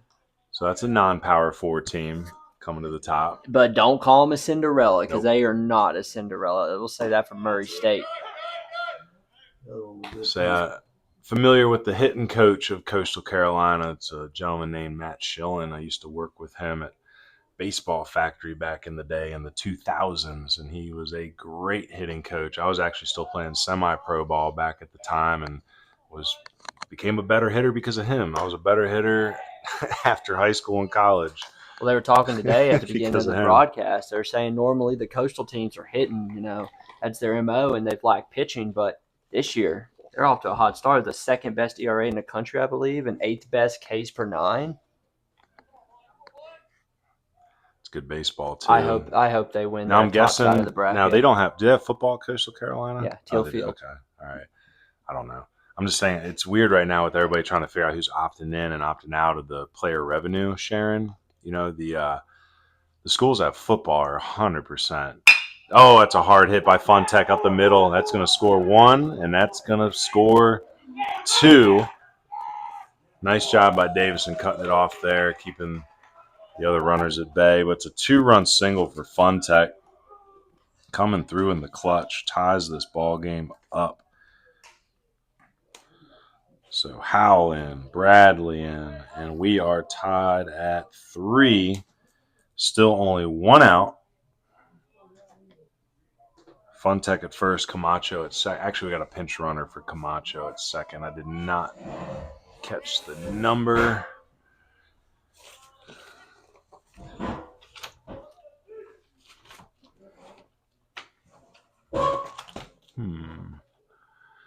So Sumner have to try to get out of this one. There's a shot under the glove of Colt Nelson. Trantham picks it up, kind of double clutches. They're going to cut that ball, and the Braves have taken the lead. So that pinch runner, what was that number? Did I catch a number? I still haven't caught a number. So the pinch runner, courtesy runner, comes in to score. Funtech moves up 1 to second.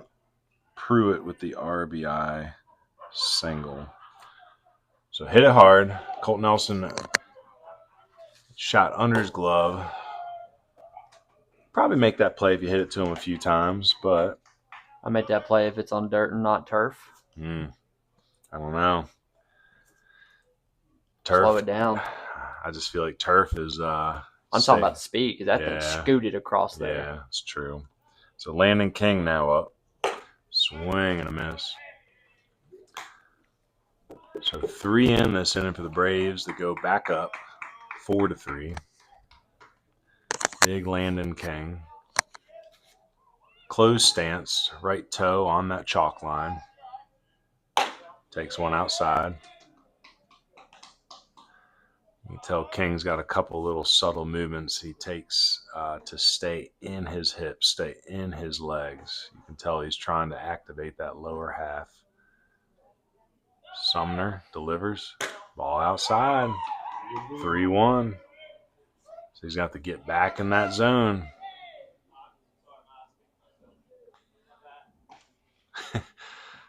Brief interaction between King and the umpire, Mr. Fitzgerald there. So 3-1. If I'm King, I'm looking middle out fastball here. That's what it was. It was probably up just a tad. That might have been ball 4 he swung at. I don't know. On deck, South Point teammate Aiden Taylor. Also a D1 commit. Sumner 3-2. Swing and a miss. Is that the changeup possibly? That was a great pitch. So gets the K, 2 outs. Taylor coming up, still with the 2 runners on. That was a big out for Sumner. So if he can retire Taylor here, get these Cardinals back in the dugout. The rain is gone, so we'll have to see how much did that rain really affect Bug Green, the pitcher for the Braves. We've had a lot of walks early on in this game. 2 by Sumner. And 4 by Green in that first inning.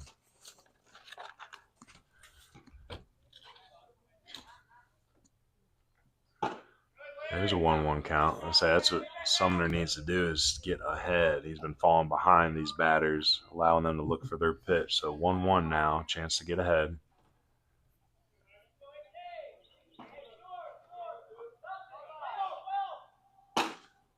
There it is again. So he might not like that call, but if you are the Gaston Braves, you've got to start picking up on the fact that Sumner's been pitching away. So you can complain as much as you want, but he ain't coming in on you, so why don't you look for that pitch? Runners go. Swing and a miss. He was looking for it that time and just waves at it. So 2 Ks by Sumner helps him escape the inning, 4-3. Damage has been done. 2 walks in the inning, 2 hits. Those 3 hits. It's those extra base runners that are going to get you, though. Oh, Gaston Braves are sponsored by Post 144 in Belmont and Post 266 in Stanley. Thank you, chat, for clearing that up for us. Even though we're very excited for the American Legion streaming series, we're still students of the history of our area, not only American Legion, but our area. You know, when I was growing up, we didn't have Legion ball near us in Maryland. I know Legion Ball has been pretty strong in West North Carolina for a while. They used to have the Haywood County Post, Post 77 at Hendersonville. I don't know if there's ever been any other teams with baseball teams in the last decade or so, but again, we're still meeting people, still learning the history. All we know is that Legion Baseball is usually free for its players. It's community driven. They drive a bus. They have post game meals. We think it's just a better complement to high school and college baseball, whereas showcase baseball is everybody playing in the same age group. They don't have the same discipline that you see of a team. You're not representing a community. And a lot of times everybody's just going to eat at Applebee's after the game. So we like Legion because it just promotes more of that team feel. And, of course, it supports our veterans. And they support us. So Reagan Smith leading off here for Post 70 in the second inning. Tay Trantham on deck. And we'll be turning over to the top of the lineup after that. Curveball outside. It's a good location, but the right call by Mr. Umpire down there. So Mr. Fitzgerald came up here and told me not to discuss any of the rules of baseball. So I know he asked if you knew them. if I knew them or not to discuss them. No, if you knew them, because if you were going to discuss them, you better know them. Okay. I was going to say it's a hard question to answer in the moment because you feel like you know all the rules, but there's probably one rule hiding in there that I don't know about. I do know about some odd ones, though. Pop-up foul here. Camacho back, has a beat on it, and had his feet moving, did everything right, two hands, and it just pops out of the glove. So, E2? I guess, it's an E2. Mm-hmm. That's a good catcher there, folks, though. Everybody's going to miss one here and there. So, Reagan Smith has new life. We'll see if he can make Green and the Braves pay. 2-2 count. Hit a dinger at last Saturday's game that we covered. Little knobber. Sounded like he broke a bat there. And I remembered it's metal. Did you see the bat break the other day in the is it Tennessee? One of the super regional games, a male bat broke. It might have been the Arkansas-Tennessee game. Did it just have like the barrel right free? There. Nice pitch by Green. Smith goes down. It's third K for Green. Trantham up now. This is what Baseball University needs to implement once it loads here.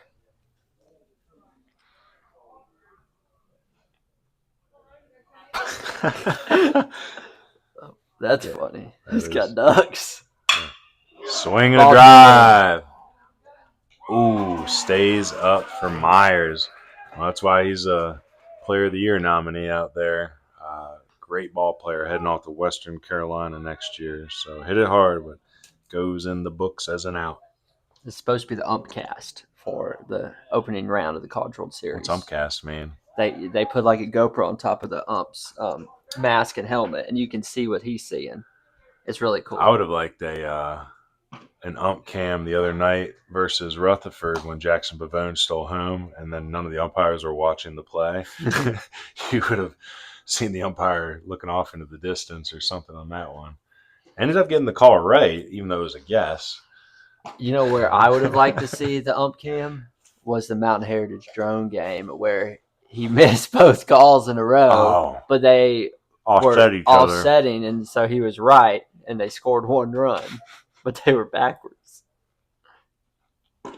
That's a nice pitch.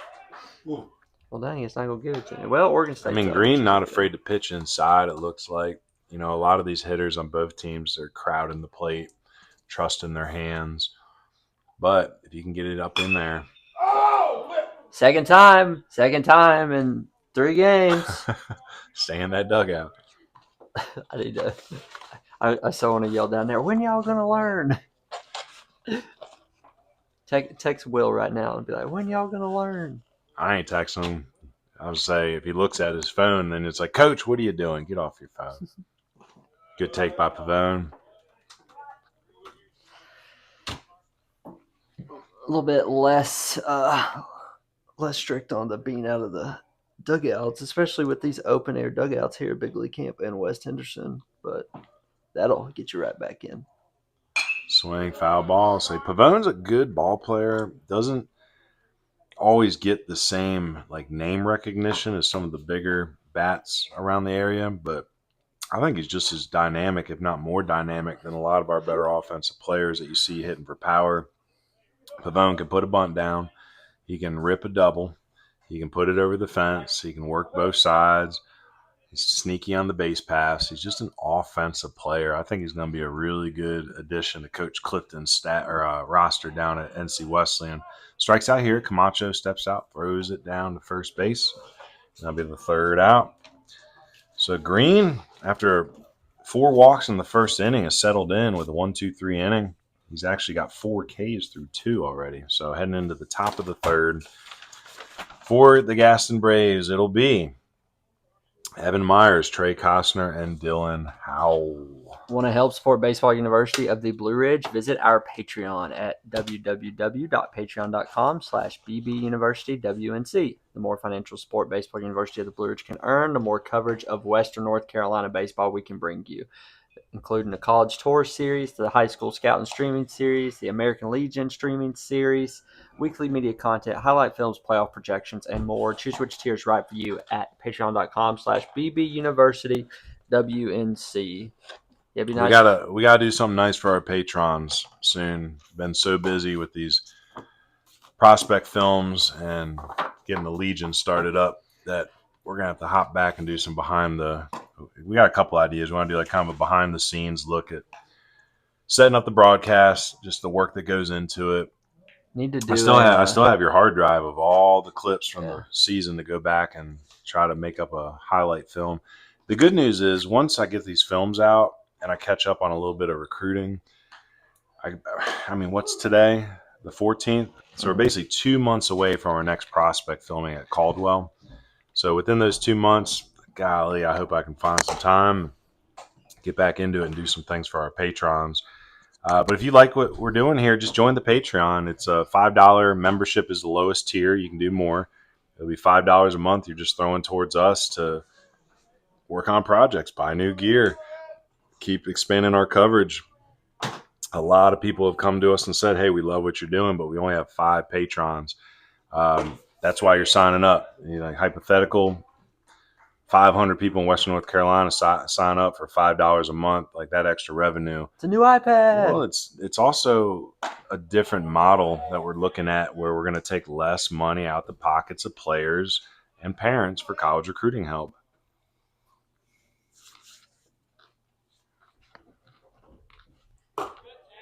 So Evan Myers, 2-1. That's such a cool view right there. We need to implement that. Maybe we get GoPro and say, hey, Marcus, hey, Steven, can we put this GoPro on your head during the game? That would be kind of cool. If it's not a GoPro, it could be a phone, I guess. That'd be a heavy. Yeah. Probably not good for we got to figure out. Probably not good for the radiation either, too. Like cell phone radiation is Don't get me started about radiation. Product of it.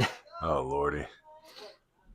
Little Geiger counter on me. I'll say just because your dad served in, Micronesia or wherever they're setting off all the bombs. Marshall Islands. We got a line out the left. That was a nice hit by Myers, though. That must be a fun player to watch throughout the season. So lines it right into Trantham's glove. And bring Costner up. Costner hit one hard to center field his first time up.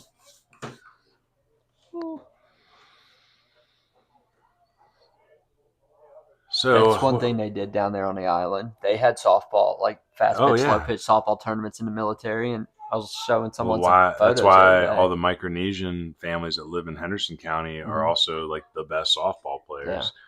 Yeah. I mean, when we were doing the middle school team, we tried to get all those young kids to play baseball, and they weren't bad. There's a lot of teaching because softball and baseball are very different games, but stumbles off the mound. Let's see if Smith can get it. Oh, nice play by Smith. Good job by Davison staying low in the crouch to be able to pick that hard throw. Sumner made a move off the mound but tripped. It's still a little wet out there, but it's going to go in as a 4-3 in the book. So 2 quick outs. That's going to bring Howell to the plate. Howell walked with 1 out in the second. That's what started the whole rally there. The Funtech 2-run RBI single, the Pruitt RBI single. Again, Howell 25 uncommitted. So if there's any coaches out there doing any evaluation right now, he's at 25 looking for a home. Feel free to text. I can send you the head coach's number for Gaston as well if you need it.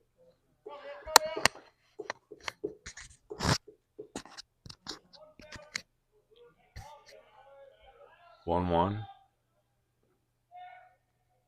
Curveball. It's a nice pitch mix there. So they had Howell kind of leaning on the swing. Cuts back in. Off the barrel contact foul. Change up? Went back to the curve, but didn't quite spin it. So curveball in, foul, curveball out. This is where I think that inside fastball is the one thing I haven't seen today from Sumner yet. There it is. Ooh, just missed. That was a good pitch. That was a good sequence. 3-2, nobody on. You don't have to give in to him. Just give him your best pitch. Goes to the curveball, backdoors him, gets him looking, paints the corner. So you know what that means. That third strike is brought to you by Burlette Painting. Paint the corners with Burlette Painting. If you're in that Hendersonville, Brevard, Biltmore Forest area for all your residential and commercial painting needs. Well, time to talk about our official bat sponsor, Camwood Bats. Again, they were our headline sponsor for the spring season. Jumping on board again to help out a little bit with the Legion season. Biggest thing we can talk about with Camwood is that coupon code. Again, Camwood has worked out a partnership with us where if you use the coupon code BBUWNC on their website, you will get 10% off of all your purchases. So again, that could be the famous trainers that Tony Gwynn used, the bats, the tees, the tutorials, just the good-looking Camwood garb. You know, get the nice shirts, the hats. But more importantly, save yourself some money. They're trying to help out our mountain boys, and it's summertime when they got the wood bat tournaments. You got fall wood bat coming up. So use that coupon code for team deals. You know, save everybody money. So even you college coaches listening, if you know summer collegiate teams that are doing the wood bat, share that coupon. So again, we appreciate Camwood doing great work. Located up there in Haywood County, but serving the entire nation. Camwood Bats. Got a comment saying, this is great to watch. Let's go Gaston. So we got some Gaston Braves fans in chat. Got some beautiful baseball fields down there. We were blown away by South Point's field. What a pretty spot. Coach Lineberger is a great host. I know Coach Lineberger stepped down this year, so I don't know if South Point's picked a new coach yet. We saw Coach Lowry of Gaston Christian not too long ago. I know that he was a superstar at South Point. Pop up back here, another chance for Camacho, and he don't miss it this time. Great play. That was great glove work by Zach Camacho, and every time we see that good glove work, you're going to thank BH Grading Landscapes. Got to put on the gloves, do the tough work. And that was some tough work there by Camacho, the Cleveland Community College commit. So a quick out here. Say Green. I was about to say he was settling in, but Evan Connor went ahead and broke his streak there with the single. And so running for the catcher, I think it's going to be Eli Shin again. Yep. So 1 out, 1 on. Caden Davidson, who had our big swing of the game so far, the 385-foot home run to right field. A home run would put him back up here, but I think right now you just got to try to slow down Green a little bit. He's retired 1, 2, 3, 4, 5, 6 in a row before that single by Connor.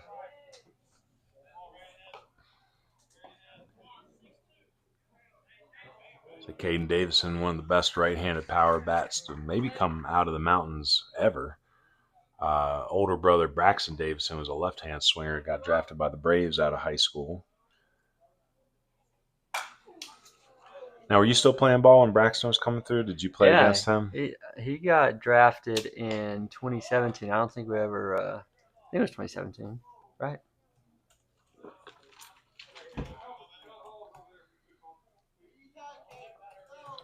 Say it's a good baseball family. No, he was drafted in 2014, so that was my 8th grade year.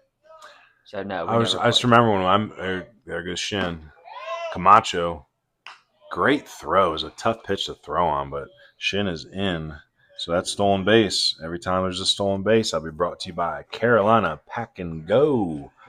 So for all your moving needs, you got to get up and go just like Shin did there. Get with Carolina Pack and Go. What year was that? Was that?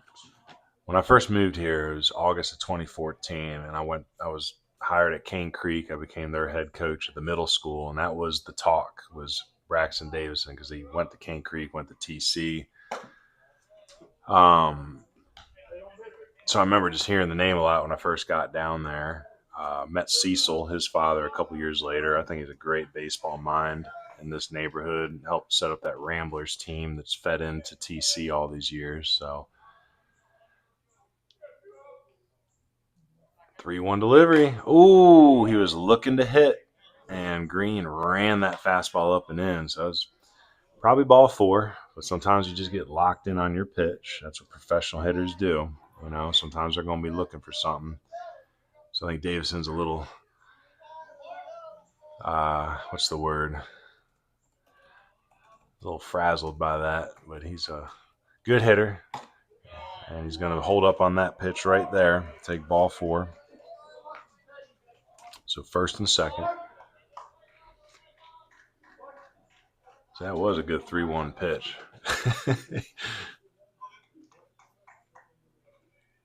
It's good, too, because I think Davison was looking for something outside there. It was one of the reasons he was able to hold off on that so easily. So a lot of you young guys out there got to start thinking through your ABs. Pay attention. It's okay to guess for pitches sometimes. Sometimes you guess right and you put your best swing on it, you'll start finding yourself hitting more and more extra base hits. Okay, this was the year. Little mound visit here. I'm going to talk to his staff a little bit, and every mound visit brought to you by Jackson Medical. So just like you got to visit the mound to check on your pitchers, you got to visit the doctors to check on yourself sometimes. So Jackson Medical Associates sponsoring every mound visit. What do you think he's telling them out there? Just let him hit it. You got defense behind you. I don't think that's what he's telling them with Micah Simpson at the plate. Was it first and second? First and second, one out, lefty up, throw it away, get a ground ball. So I don't know how you pitch Micah Simpson. The kid's Captain Clutch. He seems to always come through when you need it. So don't want to say you expect it, but he's almost put us in that position.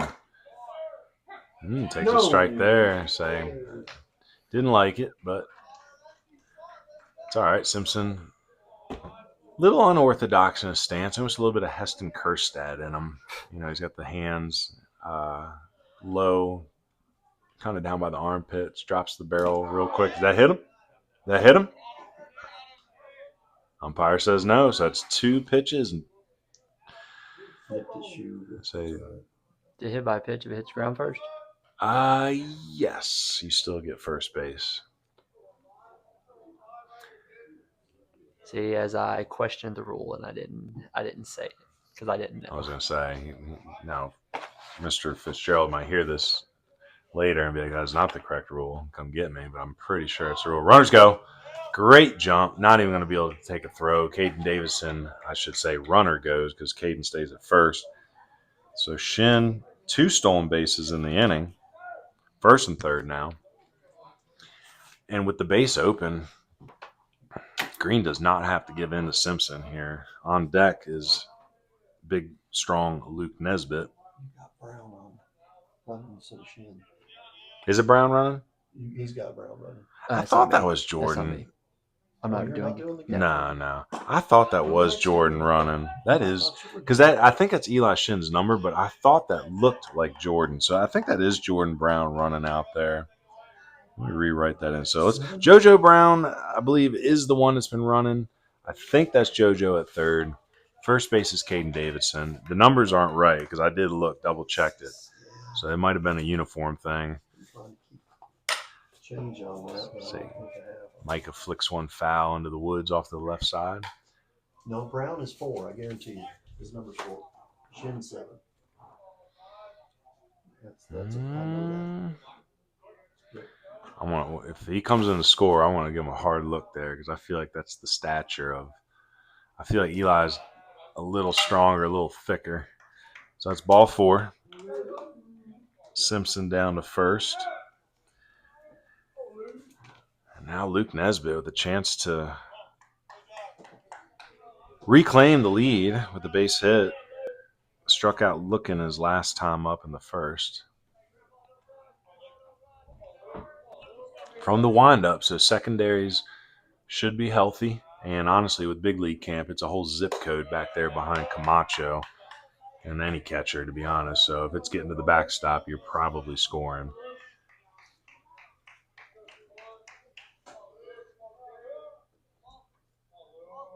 Say Luke Nesbitt with a lot of power.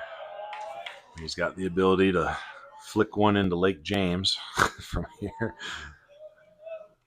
So he's going to be studying automotive down there at Cleveland. Wants to work on cars. Inside. So Green falls behind 3-0. I will give Green credit. He's not afraid to work inside. But Luke Nesbitt 3-0. See if he's got green light. Nope. Even if he did, I wouldn't want to swing at that one. It's a strike, but it's a good placed fastball in the outside corner. Brown's calling that too. At least he's consistent. Yep. Yes, it is. I don't know what Luke was looking for there. Anything So but that? 3-2. 1 out. Come on, dude. Come Say on. good secondaries Need you, here. buddy. Need you. Green delivers. Ground ball. Oh. Say Coach Come Paysauer. on, Luke. Here we go. Trying to make the barehanded grab down there. I say it wrong again? No, you were right. I'm Okay. talking about something else. Okay. Swing and a miss. Now, granted, I was going to say the umpire has been consistent tonight, but he's almost put all the batters in a position where they got to swing at that pitch because he's been calling it. You're right. 2 Ks for Nesbitt tonight. So 2 outs. That's going to bring Colt Nelson to the plate. Colt was a victim of the strikeout his last time up, too. Him and Nesbitt were the second and third outs to end that rally in the first. Now, I think what Green is starting to pick up on is that he's going to get that outside corner on you and go for it, but he's also not afraid to whip that fastball right back into the inside corner. So watch this next pitch here. I bet you he goes off speed in here. Let's see if he tries to spin one middle in. Nope, goes to the fastball again. So 3 in a row, just like Nesbitt. Falls behind 3-0. Colt Nelson with 2 outs. May have a green light. We'll see. He leaves it up, and that's ball 4. It's going to tie this game. So an RBI walk by Colt 45 brings everybody up 1 base. So that's going to be, again, I think that's JoJo Brown, potentially wearing Eli's jersey. Yeah, Brown's definitely 4. So if they switch jerseys, I don't know. He would have it on the thing then. Yeah, I don't know. I know. Maybe it's a laundry malfunction or something. Grab the wrong jersey. So now Reagan Smith up, also a strikeout victim. So technically, between the first and the second inning, Green had 3 straight strikeouts. Nesbitt, Nelson, Smith. This time around, Nelson gets the ball 4 RBI. Smith trying to change his luck. Nice little block up there by Camacho. Again, it's turf out there, so you boys should be able to block it all up tonight. It's 3-0 for And 3 in a another row. 3-0 count. So Karsten, it's almost as if it's a plan. Yes. Bug delivers. And he misses up Good and in. job. Honestly, that wasn't too far from a strike, though. It was almost like he's been calling that corner, but only when it's outside. It's like Yeah. that pitch, if that was a left-handed batter, that might have been a strike call. Right. So RBI walks by Nelson and Smith. Lead reclaimed by Post 70. That's Caden Davidson that trots in for that go-ahead run. Number 9 hitter Tay Trantham up. Tay sent a rocket into left center last inning that was tracked down by Evan Myers in center. Say Western Carolina has a lot of representation in this game with Myers, Carson Wallace, and Micah Simpson, and Deegan Randall. I forgot to mention Deegan, right-handed pitcher, grad from Inca. And that is 4 batters in a row that Bug Carson has gone to 3 balls. His pitch counts high. I was going to say, do I see anybody up in the bullpen down? Yeah, there's a few people throwing in the bullpen, it looks. Was Carson ever on 3-0? That would be 5. Nah. That would... I think he popped, Carson popped up to the catcher real early in that AB, and then everybody else. I didn't mean Carson. I meant Davidson. No, he was at a 3-1 There count. was another one. I don't understand this. I'll say, Coach Paysau are going to have to make a tough decision here soon. That's 3 RBI walks in a row. It's not conventional. Post 70 is not going to complain. And here comes Coach. Let's see, for another mound visit brought to you by Jackson Medical Associates. Checking on his pitcher. What's the diagnosis? They're going to make a pitching change. So coming in the game, it looks like a left-hander, number... Nope, he's going to turn the opposite way. We'll figure this out in a second, folks. I'm looking at the lineup card. Where is that lineup card? There we are. So left-handed pitcher. You're right. Oh, JoJo is wearing 7 tonight. Yep. They crossed it out too there. All right, who's pitching here? Is that Brody Crawford?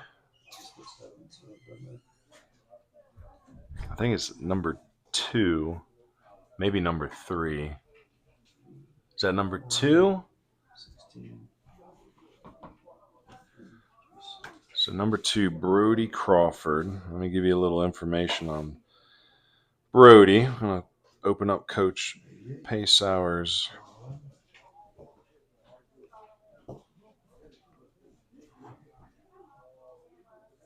good eye on spotting the player by his size. So Brody Crawford, wearing number 2, 26 out of South Point, uncommitted, left-handed pitcher. Hopefully they got their numbers right too. That is a number 2, right? It's not a 7. It's hard to tell, man. Because it could be Dylan Howe if it's number 3. Looks like it too. But I think that's number 2. Yep. So 26 grad, Brody Crawford. Change up my lineup here.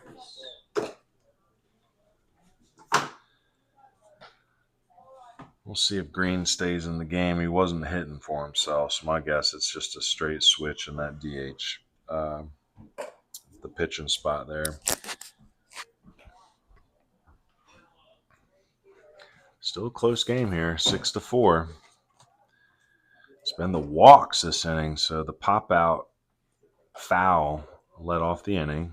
Looked like things were turning for the Gaston Braves. Camacho made a nice little play. Then the single by Connor. Then walks by Davidson. Walk by Simpson. Nesbitt strikes out with the bases loaded. But then the RBI walk by Nelson. RBI walk by Reagan Smith. RBI walk by Tay Trantham, and now we're to the top of the lineup, Jackson Pavone. So officially, Post 70 Cardinals have batted around in this inning.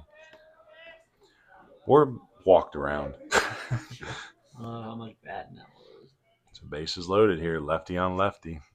Ooh, Pavone, stutter step, got the bunt, flash, but pulled it back. I like that call. That shows you where Pavone's head is sometimes. He's a playmaker. Probably swinging now.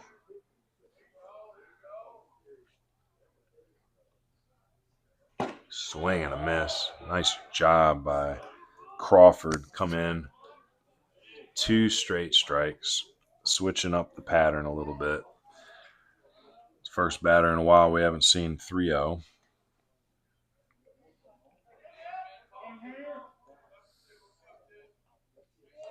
So Pavone thinking here. He's got to fight. This is probably one of those situations where you don't think as much. You just spread out a little bit and react. Try to flick a couple pitches foul. Stay in the AB a little bit so you can get a couple balls to even the count up a little bit. Goes to the curveball, flicks it away. Good job. Wade Boggs, if you remember that name, was the professional foul baller. You know, he's in the Hall of Fame for 3,000 hits, but if they would have kept the record, I guarantee he has the most foul balls of all time. He would purposely just let the ball get deep, flick it away, take the pitch, take a ball. Ooh, nice pitch by Crawford. Goes to the sweeper and strikes out Pavone to end the inning. Lead regained via the walk, 6-4. Heading into the top of the fourth, it's going to be Aiden Bradley, Zach Camacho, and top of the lineup and Matthew Funtek. Yep.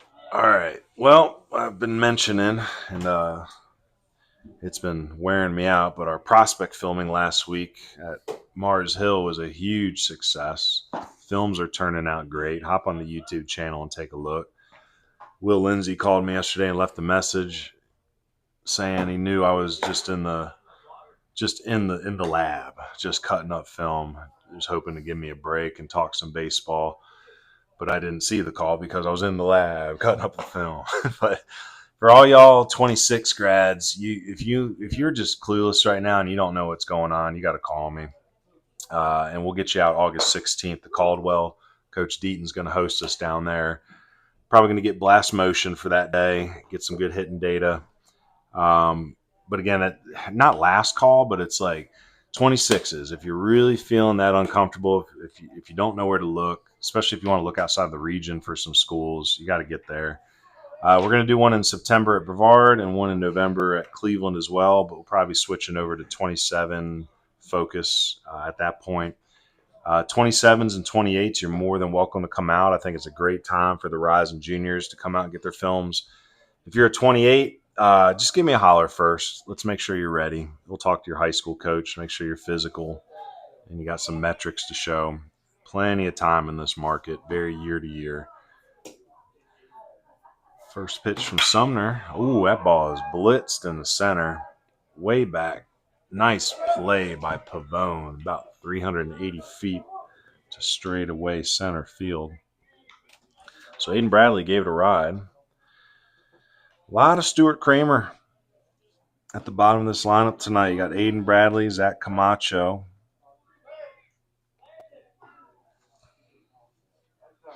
Say Cooper Collier on the bench tonight, also a Stuart Kramer grad. Say Cooper heading off to Caldwell. Played a lot of outfield, didn't pitch much this year, but I keep telling Cooper, you're probably going to pitch because that kid throws 90 plus from the outfield. It's just a matter of teaching him to throw it in the zone. That kid's got a gift, and hopefully he's open-minded in that first fall at Caldwell, because that's where you got to, everybody's going to play. Everyone's going to get their reps. You just got to try to figure out what your role is going to be. What are your gifts pushing you towards, If you're blessed with a cannon, then get up on that bump. Camacho walked in the second, came around to score in the middle of that rally. See that? You see that? That would have been caught. That would have saved your life right there.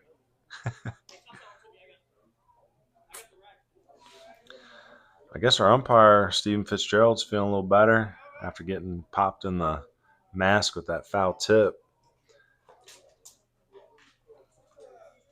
He's been focused enough to stay consistent on that outside pitch. I don't understand why more umpires don't wear the hockey mask instead of the old school one. Like, I know it's cool and all, but you get hit, you want a little bit more protection. That's a nice pitch by Sumner. Goes inside. He's going to need a little bit more of that. 2-2 count.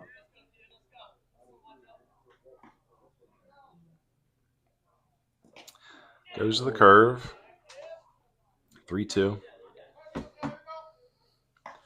So with one out here, go ahead and put it in the zone there. Let that 9-hitter beat you. Don't give him something free.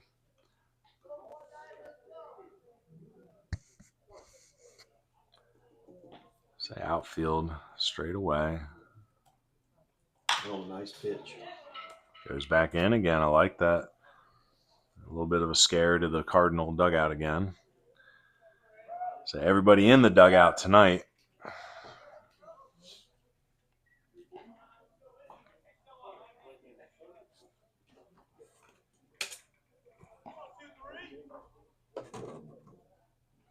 Ooh, ball 4. That fastball up and in. So 1 out base runner. Looks like Cooper Collier going to run for Zach Camacho. So a courtesy runner for the catcher.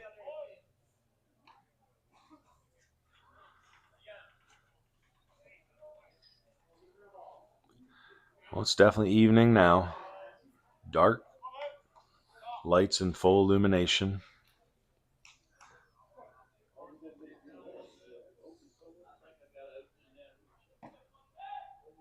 Got some big old boats out there in left field. Y'all say big league camp moonlighting as a storage facility too. See Lake James right over the hill there. Oh, here we go. So I remember a story from big league camp that year. The Swamp Foxes, a couple of, had kids coming from all over the country, because they could stay in these cabins. And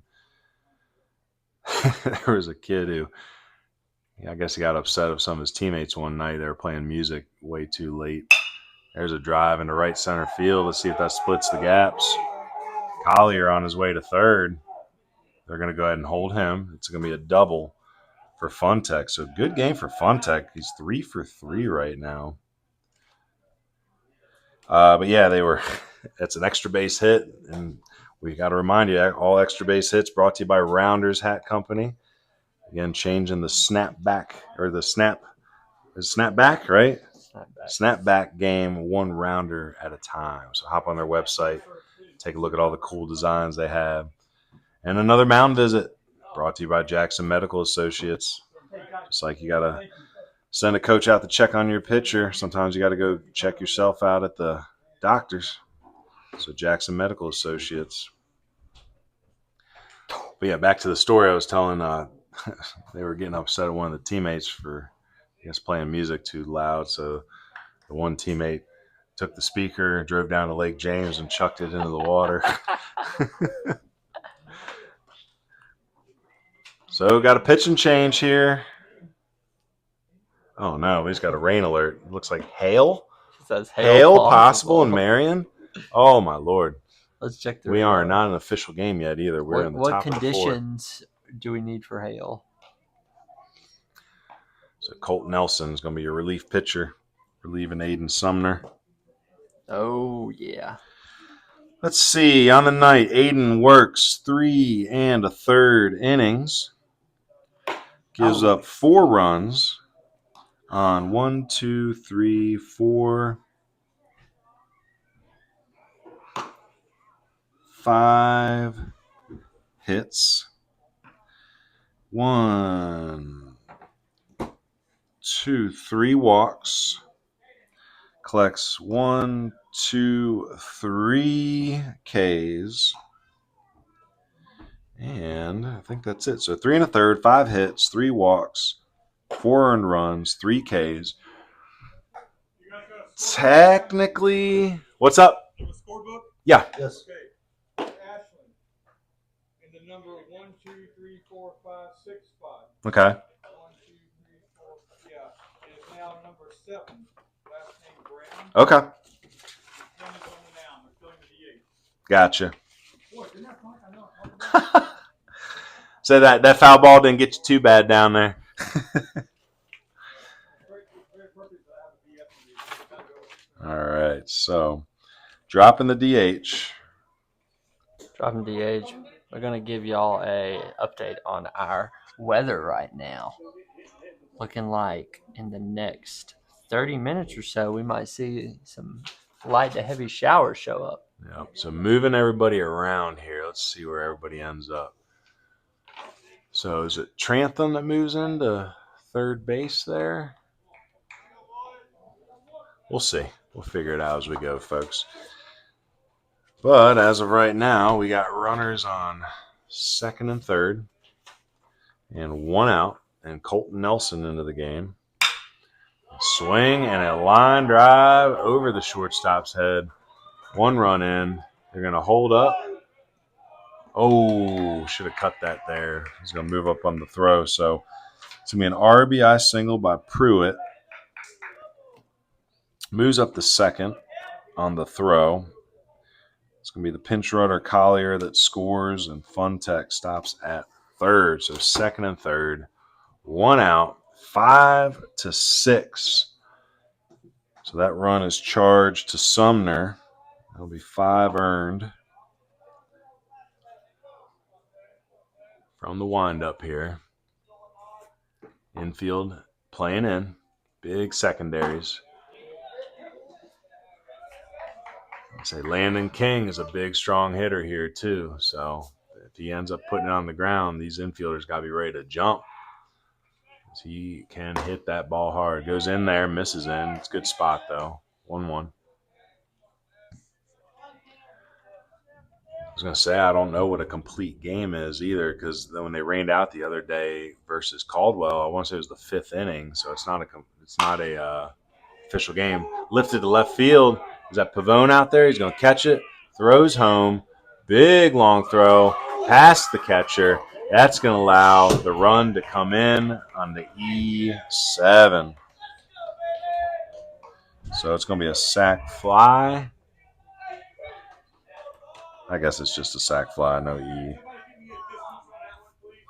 So sac fly, RBI. Funtech having a great game, scores his second run. And Pruitt able to move up to third on the throw. Now Taylor up with 2 outs. Taylor 0 for 1 has the sac fly RBI. That started the scoring in the first inning. Takes a strike here on the curveball. So another tie ball game. Say, you got to watch your throw there. Funtech had no. Actually, I guess that's not a sac fly because the runner was going to stay. So that is going to be an E. E7. Yeah, it's going to be an E7. Yep. So no RBI for King. E7 allows Funtech to score and Pruitt to move up to third. Yeah, we saw the replay there, and Funtech had no intention of coming home until that throw flew past Connor, flew past the backup Colt Nelson. Colt was a little late getting back there, too. If he gets back there a little earlier, he might be able to be in position. So little things, boys. Doesn't matter how much talent you have on a team, you got to play the little pieces of the game correctly. Ooh, throws about a 58-footer there. Nice pick by Connor. 1-2 count. So yeah, no RBI for King on that play. Just a FO7 for him. Nice heads up by Funtech, though. Kid's having a heck of a game. So Coach Matil got to be proud of his grad. And Coach Russ getting excited for him. That's a pass. That's going to be a wild pitch. That's going to let Pruitt score. So Post 70 relinquishing the lead with errors and pass ball or wild pitches here in the 4th inning. 7-6.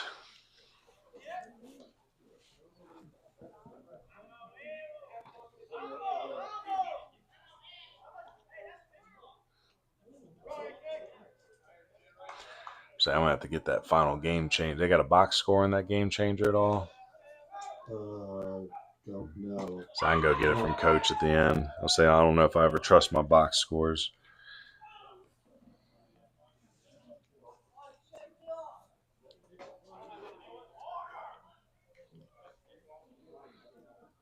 I mean, they may be doing it, but I don't get it. I don't subscribe. So again, 5 runs or 6 runs, but 5 earned for Sumner. We're gonna go ahead and say that last run that came in Fun Tech was an unearned run.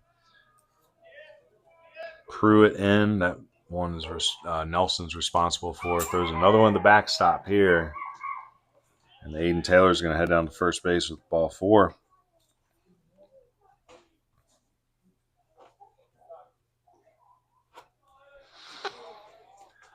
Well, another mound visit. Ryan Decker coming out. Again, mound visit is brought to you by Jackson Medical Associates, located in Silva, North Carolina. Pediatrics. Oh, man, they had a whole bunch of stuff listed there. Endocrinology, that was the word of the day. Women's health. So Jackson Medical has just about everything you need. Maybe they got something that can help Post 70 right now, too. But, yeah, their team prioritizes that peace of mind with care plans designed to address every family's immediate concerns and support lasting wellness. And we need some wellness right now. We're down 7-6 here. Post 70 down to the Gaston Braves by 1 run. Evan Myers to the plate. Evan 0 for 2. And Hunter's showing us the radar right now, and it does not look pretty. But we are indoors today, so that's nice at least.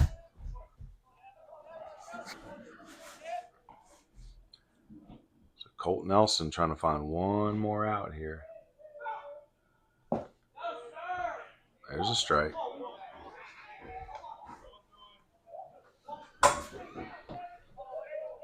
So 0-1.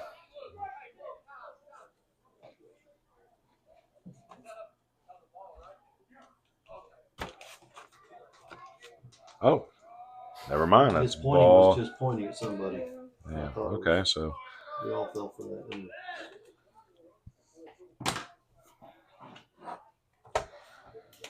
So 1-0 delivery. Excuse me. Ball low and in. All right. I think I figured out our lineup here for Post 70 with these changes. I'll explain them in just a second after this 2-0 delivery. So Nelson came in to pitch. They killed the DH. JoJo Brown filled that role. So Nesbitt out of the game. Brown moves to center. Pavone moved over to left. And Tay Trantham moved into third base. So that is how we stand right now. Swing. Big fly ball into the night sky. See if JoJo Brown has a read on it. He does. And that is the 3rd out. Not a pretty inning. Down 7-6 now. Bottom of the 4th. But first, let's talk about our insurance run sponsor, State Farm, Chad McMahon. So every run that the winning team, or leading team, I should say, scores from here on out will be an insurance run. So right now, if Gaston scores, it'll be an insurance run brought to you by Chad McMahon. If Asheville can regain the lead, well, then those insurance runs will be brought to you by Chad McMahon, State Farm. Always there to help life go right. And things are going right for Gaston right now. We'll see if they can stay competitive here. I like the pitcher they brought in here, Brody Crawford. He's going to be into his 2nd inning of work. Came in and retired. Let's see. So he came in. In that last inning, and he struck out Pavone, I believe. So he's only a 1/3 of an inning in. 1K. So did his job. It's like the old-fashioned loogie back in the day. Left one out guy.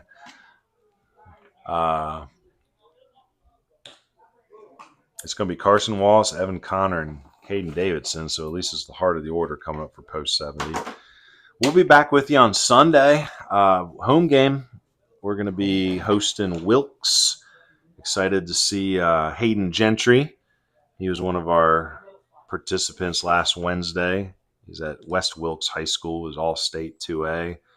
Just finished up his pitching video, working on his position player video now. But he's excited. He said he's pitching that game.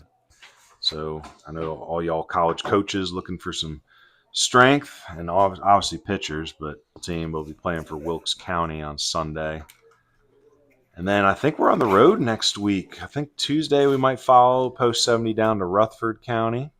And then I think y'all are at Cherryville later in the week. And then we're trying to get out to Caldwell to do a game for them. Oh, Coach Pacehour and our umpire, Mr. Fitzgerald, getting into it a little bit down there. I wonder what that was about. You think that was about that ball call that everyone thought was a strike? He was pointing at somebody. So who knows? Sometimes it gets a little heated in the moment on a baseball field. Ever been thrown out of a game? Me? Yeah. I haven't had enough games to coach. I've coached maybe 20 games in my life to be able to. No, but I got thrown out one time as a player. my dad got thrown out at North Buckle one time. Yeah. That was a funny one. Oh, the game was over that one year when we were doing the middle school ball together back in 2019. But the game was over. But I essentially got thrown out of the our Flat Rock Apple Valley game when they made us just play another inning, only to call it because of time or something. Yeah. But it was like the whole thing of like, why did we just play this inning? Yeah, we were down. We just gave these guys free batting practice.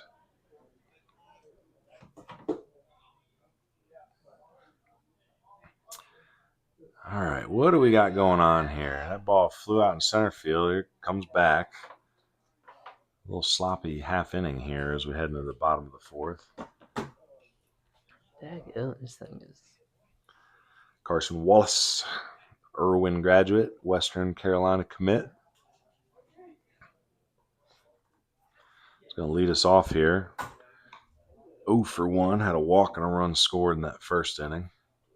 Good viewership tonight. So we appreciate everybody tuning in. Feedback's been pretty solid so far. It's only the third game we've done. We've done 2 games and a quick rain out pregame show. Did you leave that up? Yeah, it's still on there. We got like 175 views just to see us getting crushed with rain. There's a lot of views for 16-minute clip. Yeah. We think we got a special team here with Post 70 this year. Again, we're trying to cover not just Post 70, but this is our home base team. We're from the mountains, but we got a lot of respect for the foothill teams. Essentially, we're trying to cover all the baseball west of Charlotte, kind of following that mountain range, the foothills a little bit. Next year, the conferences change a little bit, so we're going to cover a little bit more in Iredell. We're going to cover Wilkes County, Allegheny, just that swath that is added because of the new conferences. Still not going to Charlotte much. I don't mind Charlotte. It's just it's a whole own. It's its own animal down there. Pop foul here. Camacho giving chase. Foul by about a foot. We got friends in Charlotte. I'm sure we'll be back down at Providence Day again with Coach Bondurant and his team, the Chargers. Did we get down there for anything else? It was just that game, right? Just Providence Day and then Grace Christian way down. Well, Grace Christian that's a hike. It's like halfway up the Appalachian Trail. Baseball school is what they should be baseball university is Grace Christian. It's a church. They built some portables around it, called it a school, built a single A minor league stadium essentially, and they're just bringing in dogs. It's got to be better than some of the development stadiums in Puerto Rico. Unbelievable. I mean, they had everything. HD, high definition scoreboard, radar everywhere, just constantly going. like So nice, we were just like, nice seating, covered cages. I mean, it's a a coyote. Yeah, head coach. It's a former baseball player and a current Milwaukee Brewers scout. I mean, they're fine. Heck, if anything, we should steal the model and do it up here. Should try to approach some of our local churches and start a private school. Well, you've already got the private schools to do it. Let's just build a stadium. There's a ball driven deep left center. It's Evan Myers, Myers those golden locks out there. Yeah, getting Immaculata to do it. Who else we got? Is Faith Christian still a school? I don't think so. Used to be. Because we ain't got much private school ball up here anymore. We got Christ School. They had a down year this year. ACA still surviving. Their field is gone from the hurricane.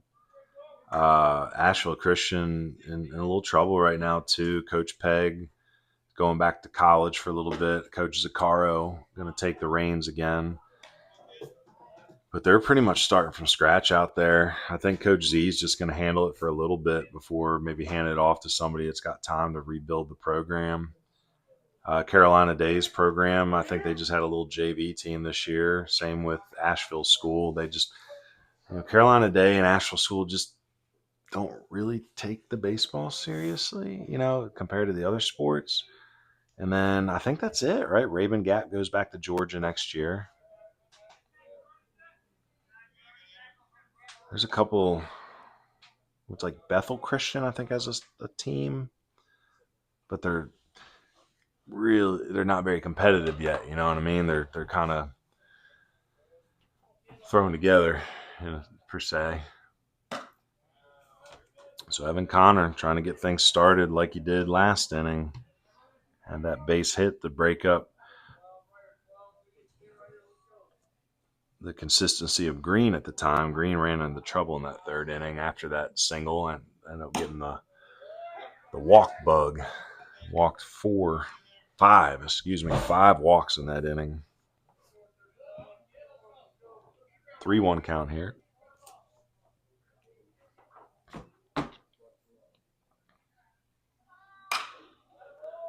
Slices one foul.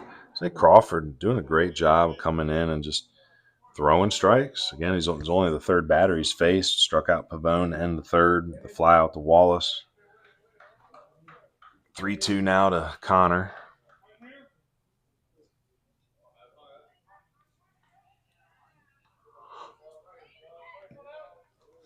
Need a base runner here.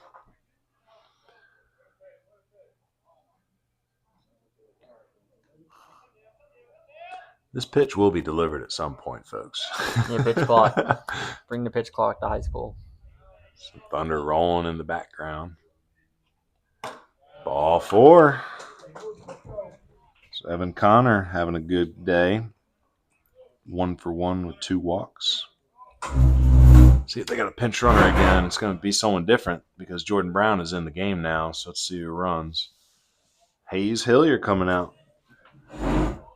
Hayes, the Asheville grad, heading to NC Wesleyan along with Jackson Pavone next year to play for Coach Clifton. Very strong D3 program of the USA South.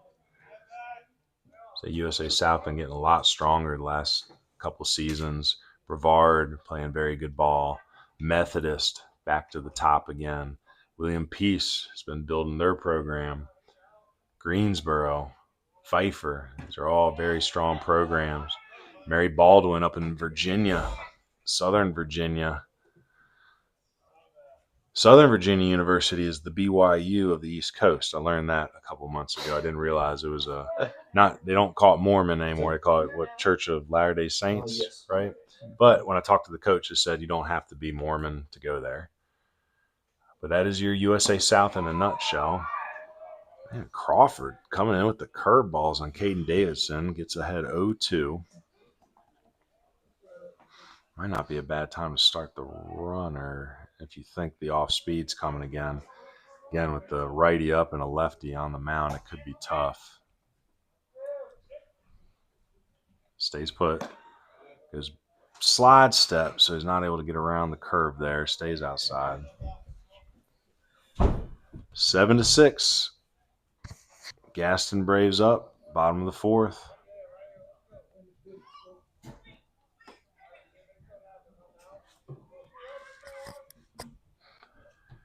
Crawford sets. Goes over to first. Ooh. Say Howell able to snag it.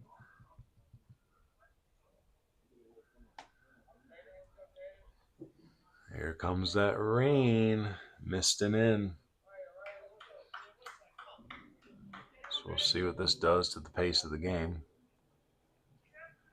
Swing and a drive. Inside's out to the right side. Foul. Makes the play. It's Landon King out there. Nice play. Well, with every nice play, we bring it up. BH Granning Landscapes.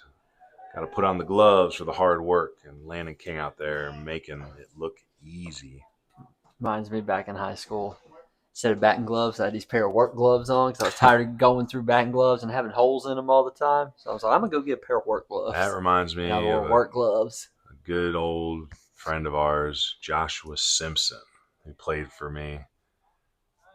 In 2023, that ball is going to get away. Hillier's going to hop up quick. See if he's got a chance of three here. He is. He's going to motor in. Throw comes across.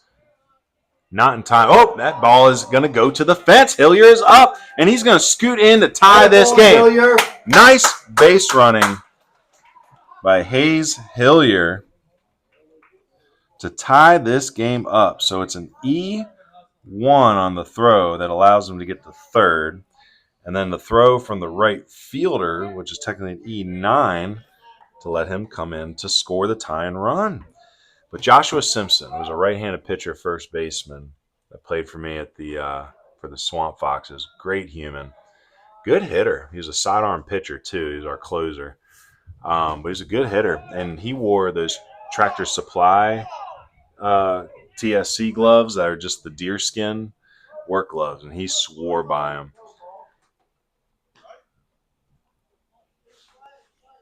We call it. That's right. I don't know. I think it's a strike because he did the point. Yeah, but last time we pointed, it was a ball. Yeah, but it was in response to the question, is it a strike? So I didn't think it was a strike. So this is not a rule-based thing, so I'm not going to comment on it. Micah Simpson rolls over on this one. Nice little pick by Howell. He's going to take it himself, but not before this game is tied on the running antics of Hayes Hillier going all the way around. That's what, 90, 180, 270 feet. Good math. So stay connected to Baseball University of the Blue Ridge across all platforms. Like and subscribe on YouTube at youtube.com/@BBUniversityWNC. Like us on Facebook at Baseball University of the Blue Ridge. And follow us on X, formerly known as Twitter, and Instagram at BBUniversityWNC. And check out the website at www.baseballu.org. all right, let's see here. Speaking of social media, let's give you all some updates. Twitter has been banging it. We're at 5,103 followers. We appreciate y'all. Twitter is where the coaches and the players go for recruiting information and getting their name out. Facebook's jumped this year. Facebook is the neighborhoods. That's what we noticed. So that's big for Legion, trying to get the word out about just everything we're doing here in the neighborhood. Parents. Facebook's for old people, right? Yep, that's true. We have 973 followers on Facebook. If you're listening right now, help us get to 1,000. Go subscribe. Instagram, I hate Instagram. I do. I think it's dumb. It's for the kids. Therefore, all the things I see on there are dumb. I'm just kidding. But I don't even really know how to use it. We post everything on there. It seems to be getting good. I mean, we're up to 867 followers after just starting it. So, I mean, I think that's good, but I don't know. What's the use of it? Instagram to share photos of what you do. I was going to say, I mean, the kids like it, but there's really no college recruiting purpose to Instagram, in my opinion. Well, there used to not be college recruiting to Twitter until they figured out how to do it. Patreon, I think we mentioned that earlier. The Patreon is what we need some help with, boys and girls. I think we're at 70 members, only 5 paying. You know what I mean? Come on, Good Western North base, Carolina. And our good buddy, let's see what this pitch here from Colt Nelson up and away. Our good buddies in Balsam Range, again, the official mountain music of the American Legion streaming series, they have a Patreon. And man, like that's what it's all about, is when you have an entertainment-based product, things like Patreon are what helps you thrive and make your revenue. I want to say they were telling us, what was it, like they have like 45,000 Patreon members or something. So if they're all paying $1 a month, I mean, just think about the revenue that could be for Baseball University to create more opportunities and try to keep the dollars in the kids' pockets, because y'all are getting ready to pay for college. That's what blows my mind, is when I see people spending $10,000 on recruiting services, but then we're struggling to pay for college. You know what I mean? So save your money, stay local, work with us, work with your high school coaches, work with your Legion guys. There's some other good people out there in the industry for sure, but just I don't think y'all need to be spending 4, 5, 10 G's. 3-2 count here, no outs. Big pitch coming up from Nelson here. No insurance runs can be scored at the moment, so sorry, Chad McMahon, because we're tied up. So Trey Costner in there for a third time. He's 0 for 2. On deck, Dylan Howell. Ooh! Just misses outside. See, outside corner's been there tonight, but that was on the chalk. So ball 4. Tie game, rain coming, top 5. Oh, 3-4-3, and doing some number codes out there. I'll just give it away. Yeah. Well, I don't know. You said 3-4-3. I don't know what 3-4-3 is. Well, yeah, but someone could decipher this. Oh, well, that's part of baseball. It's on the internet forever. They got to change it. More views. Yes, he did go for it. So Howe squares and whiffs through the bunt. 0-1. Well, we know that was a bunt, right? Last code. So again, a little different in the infield now. It's Trantham there at third.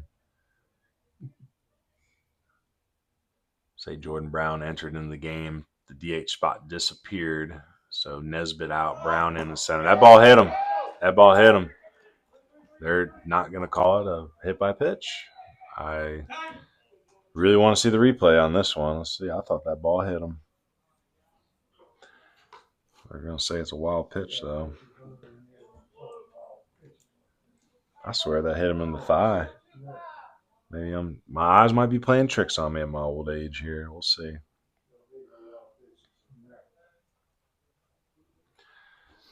So it's a 1-1 count. What do you think? It hit him. It hit him. Yeah, that's all in person. First time through. Scores the bunt, misses outside, 2-1. So Colt Nelson got to find this zone here.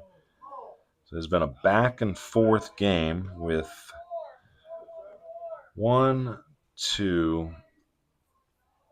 3 lead changes.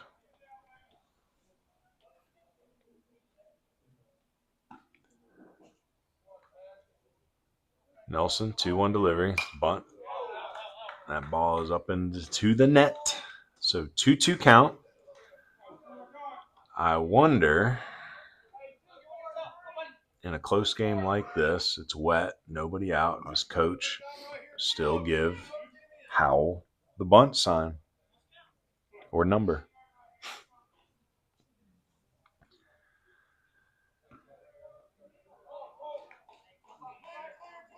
Nope, he's swinging. Swing and a miss. Big K there, 1 out. So a walk and a K here to start the 5th inning. Again, Costner out there at second base after the walk. So the rain is light. This is about where the rain was when the game started. And then at the bottom of the first is when it really started coming down. Caden Davidson hit the home run in the midst of the showers. So 1 out here. So Aiden Bradley up Aiden 1 for 2 with a single. Hit the ball hard to center field last time, but was tracked down by Pavone out there in front of the warning track.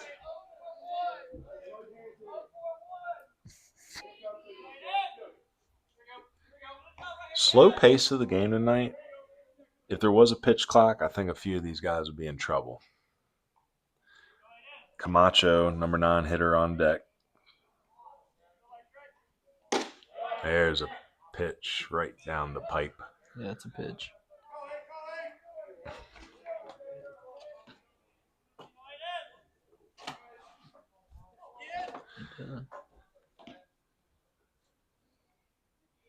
So Nelson, 1-1, 1 out. Long hold, 2 looks. Here's the pitch. Misses outside. Nice block up by Connor. That's some good block work, much like our post-game sponsor, Collins Masonry. Best block work in Bryson City.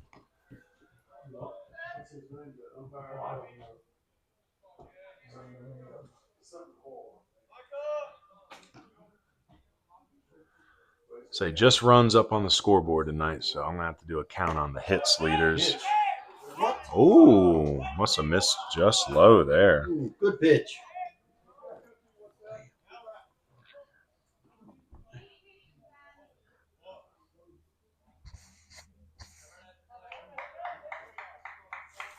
Seven hits for Gaston. So 7 runs, 7 hits. Here's the 3-1 delivery from Nelson. Ground ball. Oh, nice try by Trantham. Oh, and that ball's going to scoot under Pavone's glove. So it's going to be an RBI single for Aiden Bradley. And we're going to say E7 to allow him to move up to second base. So another lead change, 8-7. So now the insurance runs might be able to start rolling in for Chad McMahon. So Zach Camacho, 0 for 0, 2 walks. So they've walked the number 9 hitter twice tonight. Need to go after him. Mound visit brought to you by Jackson Medical. Jackson Medical Associates out of Silva, North Carolina, offering all sorts of medical needs. What we see on there, pediatrics, women's health, endocrinology. I think I said that right again. I'm going to list it all off here. Specialized treatments in urgent care, primary care, pediatric services, women's health, endocrinology support in the heart of Silva. So Jackson Medical. So a lot of visits to the mound this evening. So not the healthiest pitching for either side. Colt Nelson hopefully going to knuckle down here and keep this a 1-run game. This is low.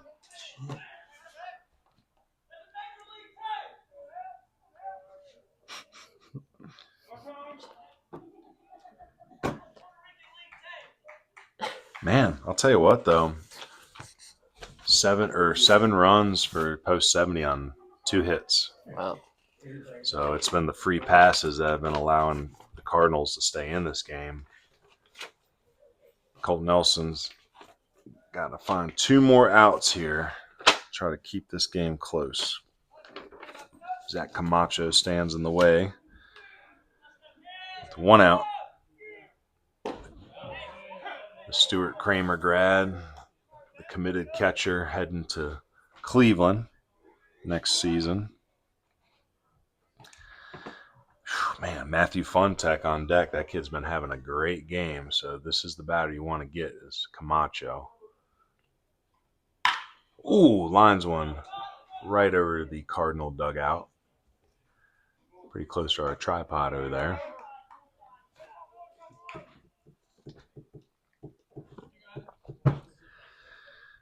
$15 runs in the game. Say it's a high-scoring match. It's good to have a close game. I feel like the other 2 broadcasts we've done have been routes. Say again, Asheville coming off the loss to Shelby on Wednesday. So definitely a game that Coach Decker and the Cardinals are hoping to take today. Here's the pitch. Curveball. Gets the strike right as the lightning flashes. So hopefully the strikeout was able to distract the umpire from seeing the lightning flash, because that would be a delay. Game's going to keep rolling here. So 2 Ks in the inning, 2 outs. And the dangerous Matthew Funtek, 3 for 3 this evening. A double, 2 RBIs.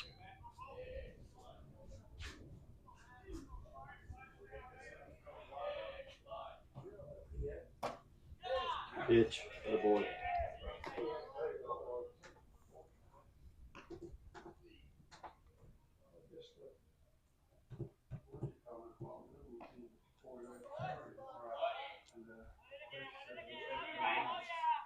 Oh! See, Nelson goes up and in. Almost hits Funtek. Oof. See, Funtek singled and scored in the first. Had the 2 RBI single in the second.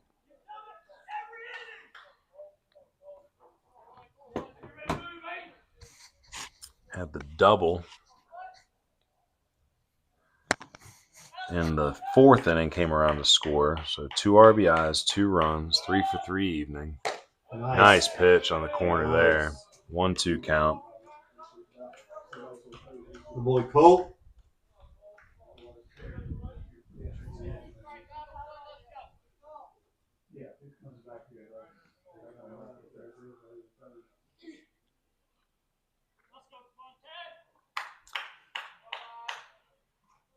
Swing, pop up in the middle of the field. Reagan Smith out. He's calling for it, and that's out number 3. Woo! So we got ourselves a nail biter, 8-7, heading into the bottom of the 5th. It's going to be, well, it says Nesbitt, but I think it's Brown now. So I think it's going to be Brown, Nelson, and Smith due up in the bottom of the 5th. Well, we started this in our first game. We're going to do it every game. Again, Owen Joseph, along with Baseball University, wants to celebrate a local veteran every broadcast that we do this season. So if you have someone in your family or your neighborhood that you want to nominate, give us a call at 828-458-1794, or you can hit me up at ryan@baseballu.org. If you want to nominate a local veteran, so the Owen Joseph hero of the game is Mark McCann. So Mark is a teacher over at Brevard High School, who's nominated by Coach Lindsay. Mark was the Chief Master Sergeant for the North Carolina Air National Guard. Enjoys his job teaching social studies over at Brevard High School. Originally from Louisiana, he's an avid Brevard High School baseball fan and a major supporter of Jordan Brown and Grant Buchanan, members of this post-70 Legion team. So thank you, Coach McCann, or Mr. McCann, for your service. And again, for all y'all listening, make sure you hit us up and let us know about the veterans in your neighborhood so we can celebrate them, because every neighborhood that has veterans in it is a neighborhood that's better off. Good people serving our country. Thank you, Owen Joseph. Well, Mr. McCann might be our hero of the game in the veteran spotlight, but we need a hero of the game here for post-70 Legion. So Jordan Brown, he's a table starter. You know what I'm saying? He has been the leadoff for every game that we've seen. Table setter, sorry. But I want to say that every game that we've done so far, Jordan has been leading off and started that game with a base hit. So maybe he can be the middle of the game leadoff hitter here, batting in the 6th hole, but leading off the 5th inning. He'll be followed by Colt Nelson, Reagan Smith, and Tay Trantham. Oh, my. So we're trying to keep up with it. Again, our extra base hits sponsor, Rounders. You know, I think we may have missed 1 or 2, maybe in the excitement of Caden Davidson's home run. But I don't think we missed any mound visits tonight. We may have missed a stolen base or 2. So Carolina Pack and Go, we appreciate you. And I think we've hit all the glove work. Need more glove work, to be honest. We've had some sloppy play tonight. So Oh my, I'll tell you, this is a slow pace game tonight. We need to get things cooking here. So too much time in between the innings. Pitch clock. Wouldn't be that hard to enforce. Have been very impressed with Crawford, though. He's come out of the bullpen here and given some quality innings. Again, the only run that's scored on his dime was the Hillier tour day bases. And that's not him. That's an unearned run. So he's worked an inning and a third, 1 run, unearned. Hasn't allowed a hit yet. Just misses one here. So he called a foul ball. Coach Raby down at third base does not agree. We're going to go ahead and look at the replay and see if Hunter switched the cameras fast enough. Well, you'll still be able to see it here, so let me slow it down.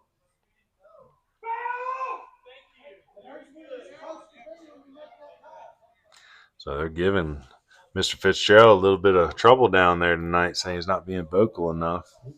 What you think?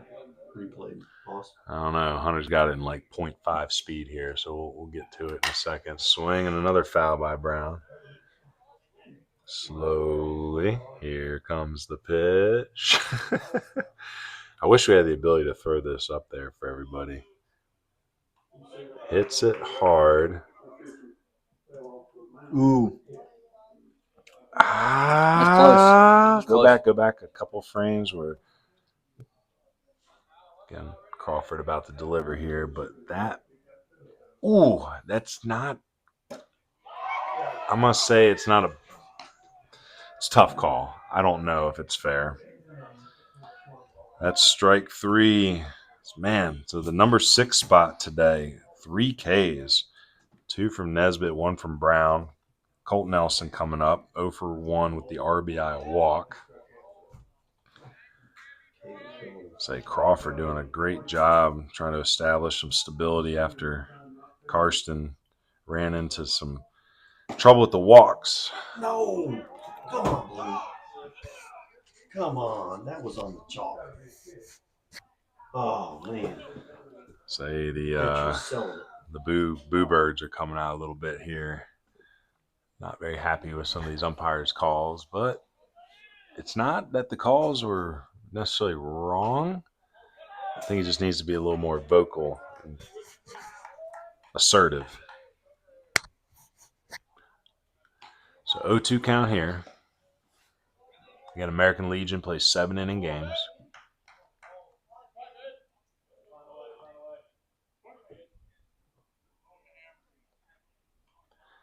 O2 delivery coming here from Crawford. Misses up and out.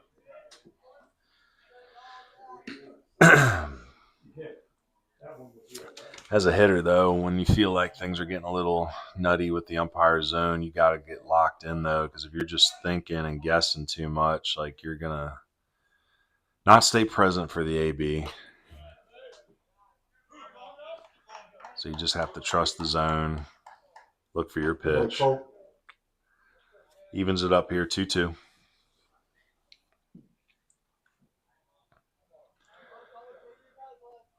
Late evening here in Marion, familiar territory. Again, coached the summer 2023 Marion Swamp Foxes. Good group of young men. Tough season, a lot of travel in that old North State League. I'd like to see Asheville come up with a collegiate summer league, and we have enough high school and college fields where everybody could stay within an hour to one another. It was tough getting fans out here too. I mean, it's a beautiful park, but I mean, it's a haul to drive back here for entertainment games. You know what I mean? I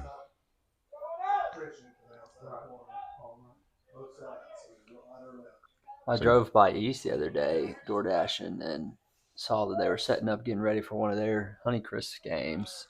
And I seen they had a little merch tent out there besides a press box. They had Berkeley Spinners hats.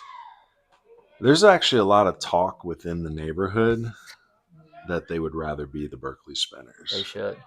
Now, that's an old North State League thing. Everybody has those goofy names and the goofy uniforms. But if we were to do an Asheville Collegiate League, I would want it to be more like old-timey baseball. Like really, big old wild pitch there. Nelson, big turnaround second, but he's going to stay put.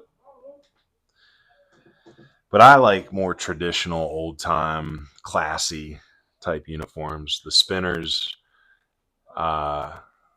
it would make sense. But it's one of those things where like I always wonder, why do the summer collegiate leagues always try to be all goofy? I'm more of like a Cape Cod fan. Like they take, they use all the high school fields up there. They look good in their uniforms, kind of traditional names representing the neighborhoods. But if you know your North Carolina history, West North Carolina history, you come up with some good names. Like if Haywood County had a team, they could be like Haywood County Millers. Like if North Buncombe hosted a team, they could be the Look at that headline. Henderson Co-Stars. Henderson County Stars. All-star teams. But like North Buncombe, you could call it like the Dry Ridge Campers or something, because they had all the camping retreats back there, the religious retreats back in the day. Franklin could be the Celts. A lot of Irish history or Celtic history up there. The immigration back in the day. This is really cool. But no, we want to call them goofy names. Like, because back when they put it on the National Register of Historic Places, they said anyone who's ever played out here, come play. And they played a scrimmage game. And so the likes of 70-year-olds to me who was still in high school were playing out at Berkeley, and it was really cool. I mean, it's a beautiful little spot. The field needs to be redone. Like that would be a place that needs like an overhaul. Just put in new grass, new dirt. Now they are overhauling the whole area out there and building new fields, but I think they're pushing that fence back a little bit. Swing and a miss. So Reagan Smith goes down swinging. That might have been the changeup. Good pitch. Well, look at this rendition of what they wanted it to be back in 17. And then have you seen the new one where it's got the tennis courts, the soccer fields, all that stuff? So interesting. It's a lot more wooded in this old rendition, and then they've changed it. Hopefully it's just downwind from the sewage. Or what do you call that down there? It's the wastewater treatment facility. Treatment facility. Because you drive, like now after a rainy day, you drive past there, it's going to be right. All right, bottom of the lineup here, Tate Trantham, seeing if he can get Colt Nelson in from second base.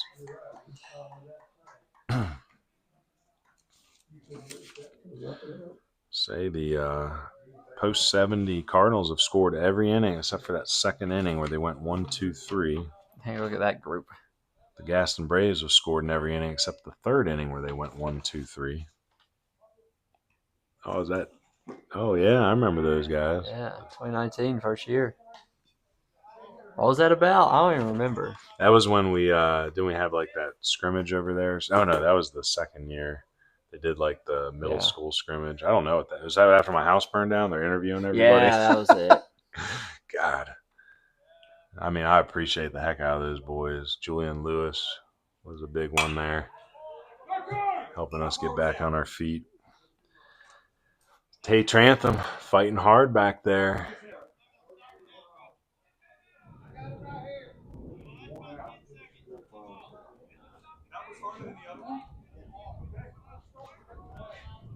Oh, man. Somebody got their phone checking out, I guess. That's right. So 1-2 count. 8-7. Gaston up. Tate Trantham, part of a strong Asheville Cougars team this past year. We were there when they beat TC Robertson to get a split of the 4A conference championship.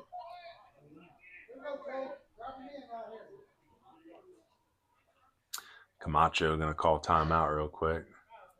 Oh, and we got ourselves another Jackson Medical Associates mound visit. It's a good investment by Jackson Medical. Picked the right thing to sponsor. Yeah, they did. I don't know if they picked it or you picked it for them.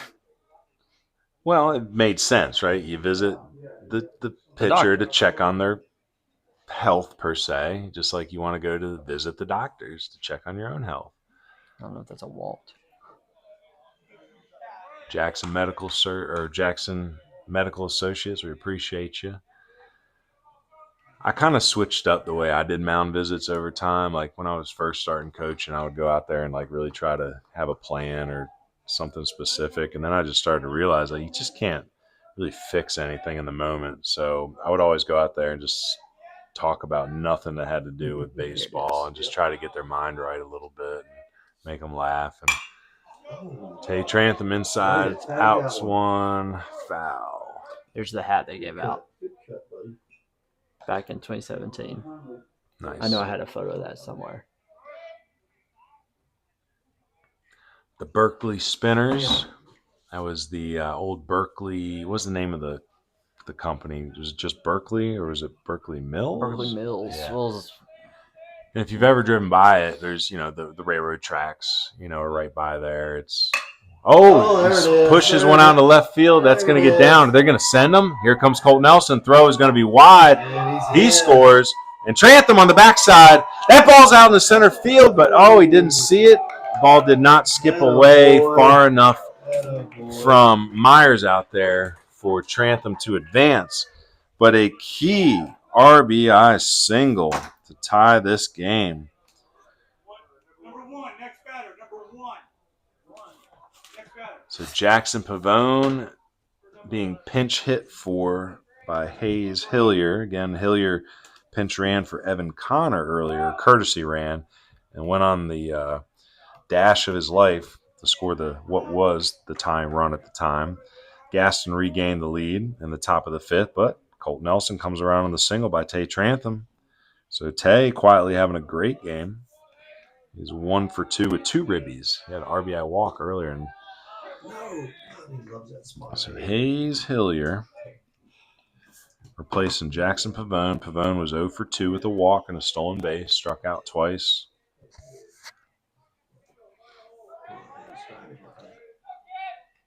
A lot of room on that backside with Fun Tech holding the runner at second.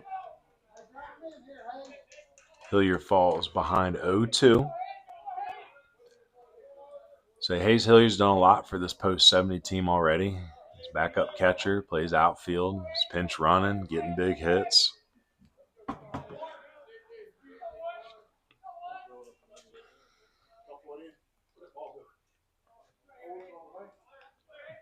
Rain coming down a little harder now. Ground ball hits it hard into the ground, backs up Bradley, throws across late. I was going to say he should have came in on that ground ball. I saw he started to step back after that big hop, and I knew it was going to be trouble. Infield single for the young man? Infield single, Okay. yeah. He was I was going to say he was motoring. letting that ball play him and not playing the ball. So Hayes Hillier Hayes with an boy. excellent day of hustle for the young man. Now we're in the meat. Kid has been going hard on the bases today. So first and third as Trantham was able to make it all the way. Or excuse me, he was able to make it the third on the throw. Not that? None of us saw that.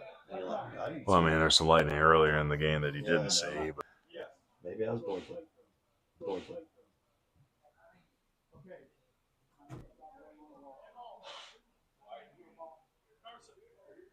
Here we go. Okay.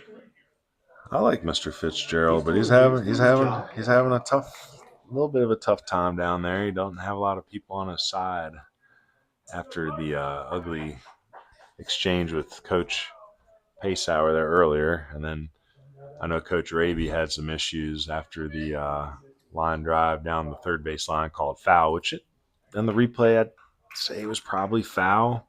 It's close, but it's got to be assertive. I don't want to give him too much trouble. I don't know how much his head's ringing. Heck, he could be down there umping this game with a concussion. I mean, he's been calling that. Not on this side. Carson Wallace with 2 runners on. Carson 0 for 2 had a walk and a run scored in the first.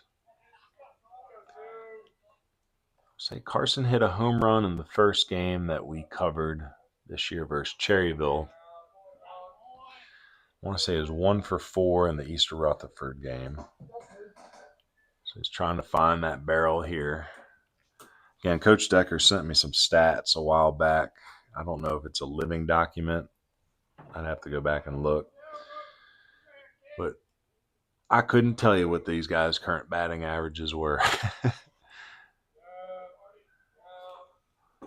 Hillier stays put. So they have 2 outs here. Good speed on the bases. I mean, Hillier and Trantham both run well. They're both familiar with one another. So, I mean, this could be a delayed steal situation. Ball's wet. Camacho is a good catcher, but with a lefty on the bump, we'll see what they got planned. Oh, yes, he did. I was going to say, couldn't hold up there. 1-2. If you're Coach Decker, do you have Hillier go ahead and get himself into a rundown here and try to do the old North Henderson 1st and 3rd steal? If it's a righty, definitely. On the lefty, it's a little bit harder. Yeah, there he goes. He's going to walk off. They're going to just let him take it. Yep. So stolen base for Hillier. About slow stolen base you'll see. He should have just gone back into – should have just stayed in the rundown. Well, yeah. Make you throw the ball because you're not going to do anything. If you just go stand there, I'm going to stand there.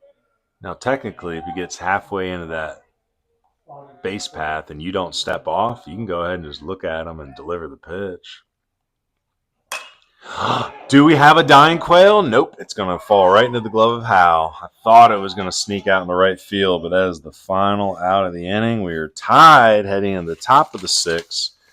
The Gaston Braves are sending up Zeke Pruitt, Landon King, and Aiden Taylor. Want to help support Baseball University of the Blue Ridge? Visit our Patreon at patreon.com/bbuniversitywNC. The more financial support Baseball University of the Blue Ridge can earn, the more coverage of Western North Carolina baseball we can bring you, including the College Tour Series, the High School Scout and Streaming Series, American Baseball Streaming Series, weekly media content, highlight films, playoff projections, and more. Choose which tier is right for you at patreon.com/bbuniversitywNC. Yeah, maybe we can get a couple Patreon members tonight. If y'all are listening and enjoy it, hop on that Patreon website and sign up. $5, $10, whatever you want to gift us. And like I said, we'll try to get you some fun stuff. People that get in those higher tiers, we'll shout them out on the broadcast. It's a new pitcher here is Micah Simpson coming into the game. It's one of the finest pitchers you'll see. Fresh off of a back-to-back-to-back state championship. Patreon, crowdfunding. Definitely want this to be Western North Carolina's thing, So hoping that people put into it, and we'll keep trying to improve the coverage. Want to thank our headline sponsor again, To the Brim Refill. Oh my Lord, we needed their help. They stepped up big to help give us a big chunk of the sponsorship stuff that we need. Again, the To the Brim Refill store. I've got to get in there and bring my camera. We're going to try to get a little commercial for them that we can play during the broadcast. But again, if you're conscious to just be going green per se, I think that's a little cliche. I think there's more of just a common sense thing. Like, again, you get a shampoo bottle. Don't just keep going and buy more shampoo bottles. Go over to the Brim. They have better products anyway with better ingredients, safer ingredients, stuff that's good to use on and around your family. And you can just refill up that shampoo bottle, that cleaning product bottle, the laundry detergent, whatever it may be. Keeps the earth safe.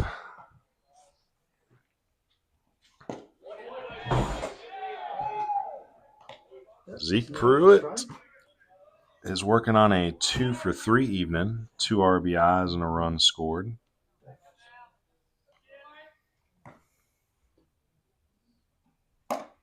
was.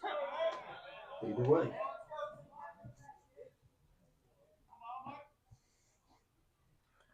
So that fourth inning, I'm looking back at the box score. Pruitt had the RBI single, but on that single, Funtech came in to score on the E7.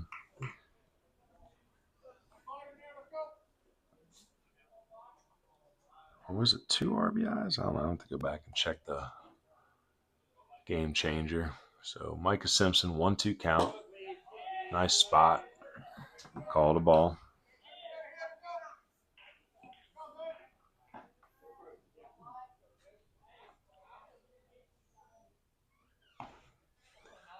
Two. Pop fly. It's going to get out of here. Foul.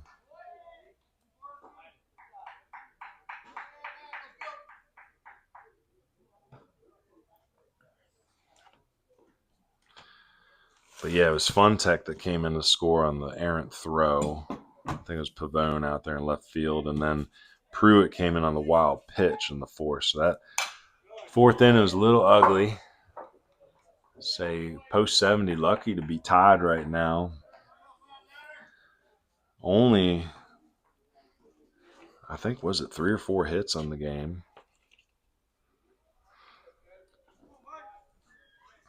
So I think Pruitt is going to be a good recruit, 2026 grad, uncommitted. Hard grounder. Trantham picks it, throws it. That was very smooth. Say Trantham is a plus glove over there. Played second base most of the year after filling in at shortstop in his sophomore season as Jay Sekretarski was recovering from an injury. Moved back to second this year. That was probably one of the best middle infield combos in the state with Trantham and Sekretarski. Personally, I think Sekretarski's got pro stuff.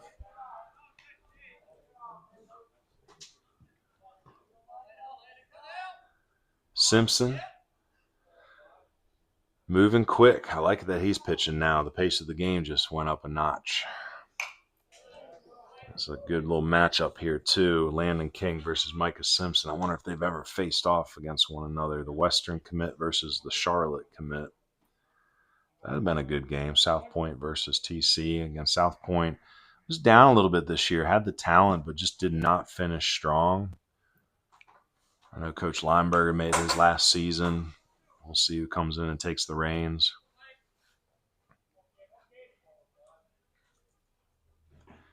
Two-one delivery. Good battle here between the lefties.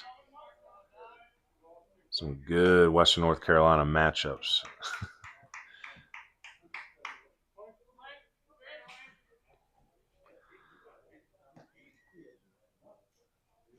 Oh, yes, he did. It came across the zone. Excellent pitch by Micah Simpson.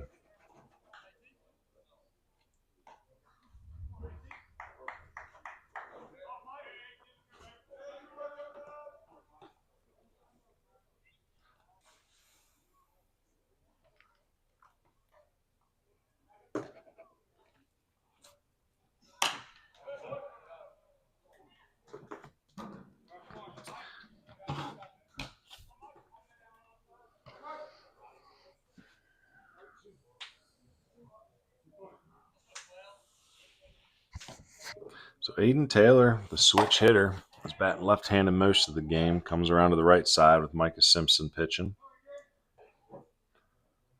So Aiden is 0 for 1 with a sac fly and a walk. Also struck out in the second. Evan Myers on deck, 2 outs. 2 quick outs here for Micah Simpson.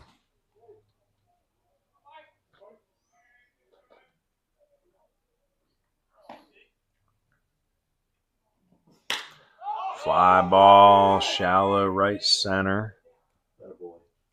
Is that Hillier under it out there? I think so. 1, 2, 3 inning. We've actually seen a couple of those tonight. That's the third 1, 2, 3 inning. 2 for Post 70 and 1 for Gaston, which is surprising in an 8-8 game.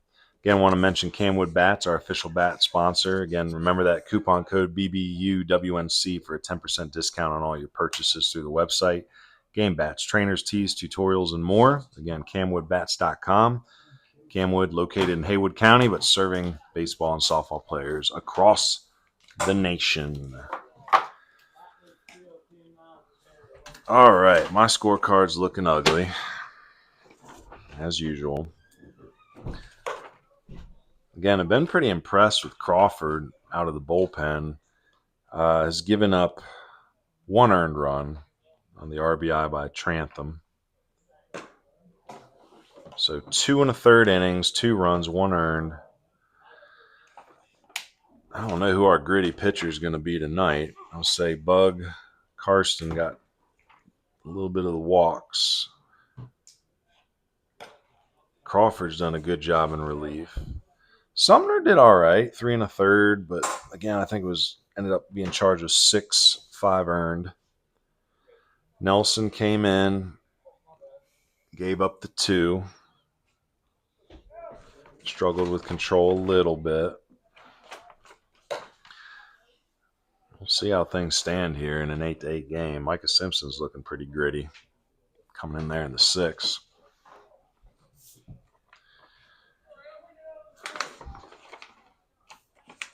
It's going to be Evan Connor, Caden Davidson, and Micah Simpson. 3, 4, 5. This is who you want up in a game like this in the bottom of the 6th.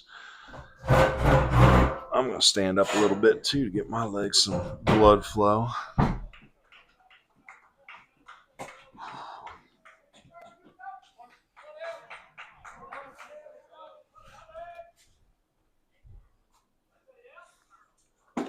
Strike 1. Nope, it is not strike 1. Wow, okay. That pitch has been there all night. We ain't going to complain, but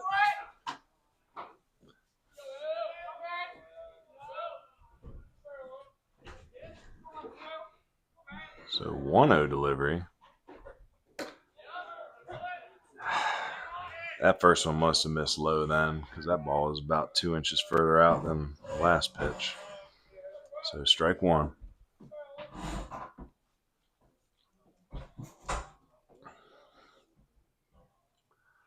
Nice curveball, but stays low. Good take by Connor.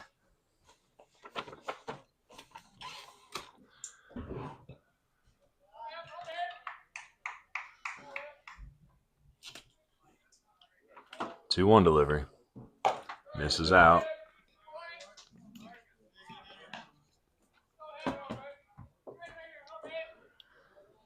So 3-1 count. Evan Connor would make Coach Decker elated if he could take a ball 4 here, get on base. He'll foul this off, 3-2. I was going to say, post 70, if they can get this leadoff runner on, they'll be bringing out a courtesy runner. Most likely, well, it ain't going to be Hayes Hillier this time. It ain't going to be Jordan Brown. So it's going to be somebody on that bench, which looking at the lineup card, the only one left would be Grant Buchanan. But I thought Grant was still dealing with an injury. He took a hit by pitch off his knee a couple of games ago. Has been in a boot, healing up. Leaves it up. Evan Connor takes his 3rd walk of the evening. So technically, Evan is 1 for 1 with a single and 3 walks. Coach Paysauer coming out to greet Crawford. So again, another Jackson Medical Associates pitching mound visit. So There's a change. It's going to be a pitching change here. So Crawford did well. Hats off to the young man. Went 2 1/3, 2 runs, 1 earned. Only gave up 2 hits, 3 walks. Walks are the name of the game this evening. And who's coming in to pitch? Is it the left fielder? Is it going to be...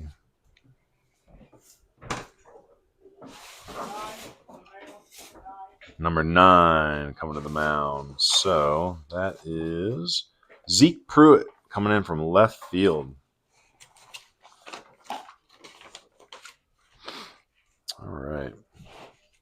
Did you say if that game changer pulls up box scores at all? I don't think No. that's mine. It doesn't. Nah, it's Yeah, all you gotta- good. You got to pay extra. Ain't doing that. All right, so let's see here. So we said Crawford goes 2 1/3. Gave up the 2 hits, 3 walks, strikes out 2, gives up 2 runs, 1 earned. That means that Karsten's went, were we in the 6? So he went 3 2/3. Or wait, did he? He just went 3, I think. You're right. Or no. He went 2 1/3, and the starting pitcher went 2 2/3. That's right. We don't have an out yet in this 6th inning. And he allowed, what was that, 6 runs? A lot of walks. 1, 2, 3, 4, 5, 6. Wait, 1, 2, 3, 4, 5, 6, 7, 8, 9 walks? Holy moly. So DH is entering the game. I'll get that in a minute.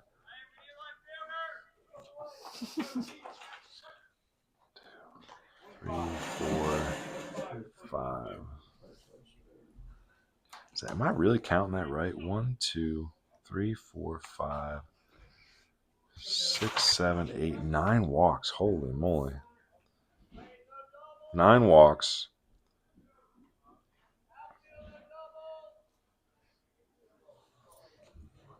Well, considering they scored 8 runs, yeah, I could see 9 5 walks. so happening. 5 Ks, 9 walks. His pitch count was way up there.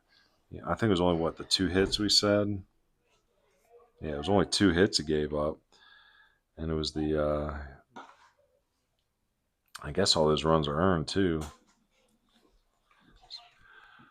So new pitcher is Pruitt.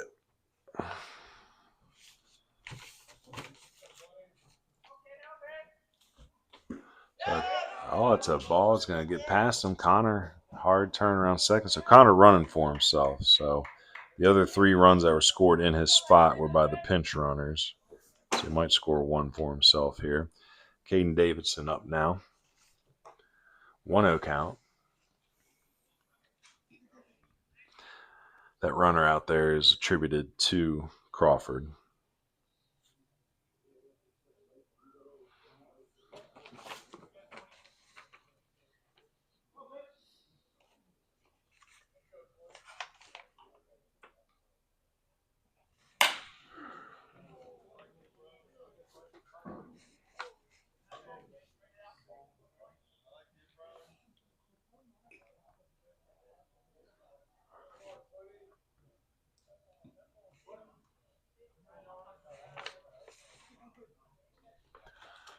So 1-1 count. Caden Davidson already had the big swing of the game, the 3-run homer in that first inning. It was in the midst of a downpour. Nice pitch. I think he did go. Oh, they said no. I would have told him yes.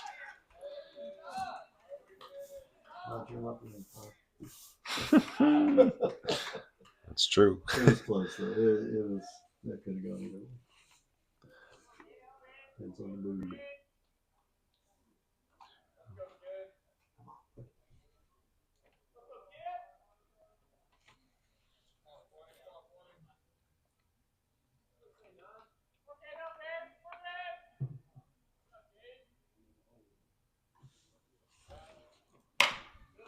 Ground ball down that first base line. It's as good as a bunt. Oh, no. That ball gets away from him. That's going to allow Evan to score. Well, I really thought it was just going to be an easy ground out there. But, again, when you watch, Lost it after he tagged the base. I was going to say, just have to watch the replay here and see what happened. Because my eyes, I'm not going to lie, after he was walking to first base, my eyes left to write it down in the scorebook. But let's see what happens here. So grounds to first, picks it up. Oh, yep. So gives it to the pitcher. Oh, is a fake throw. Just spikes it. So spiked it. So it's going to E1 that allows Connor to score. Wow. So it's 3-1 on the put out. You guys got Pump it. fakes the throw home. It's a wet day. So Ball that ball flies out of the hand. And don't let that be the winning run. Holy moly. So Micah Simpson now with nobody on. Go ahead, run in.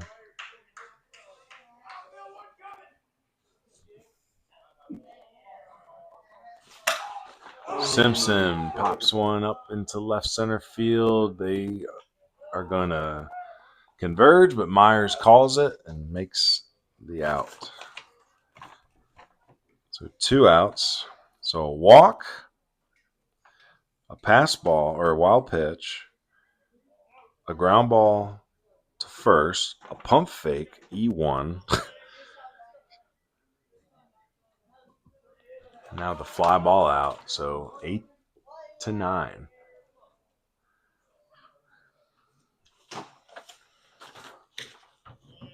So JoJo Brown up for a second time, struck out in the 5th.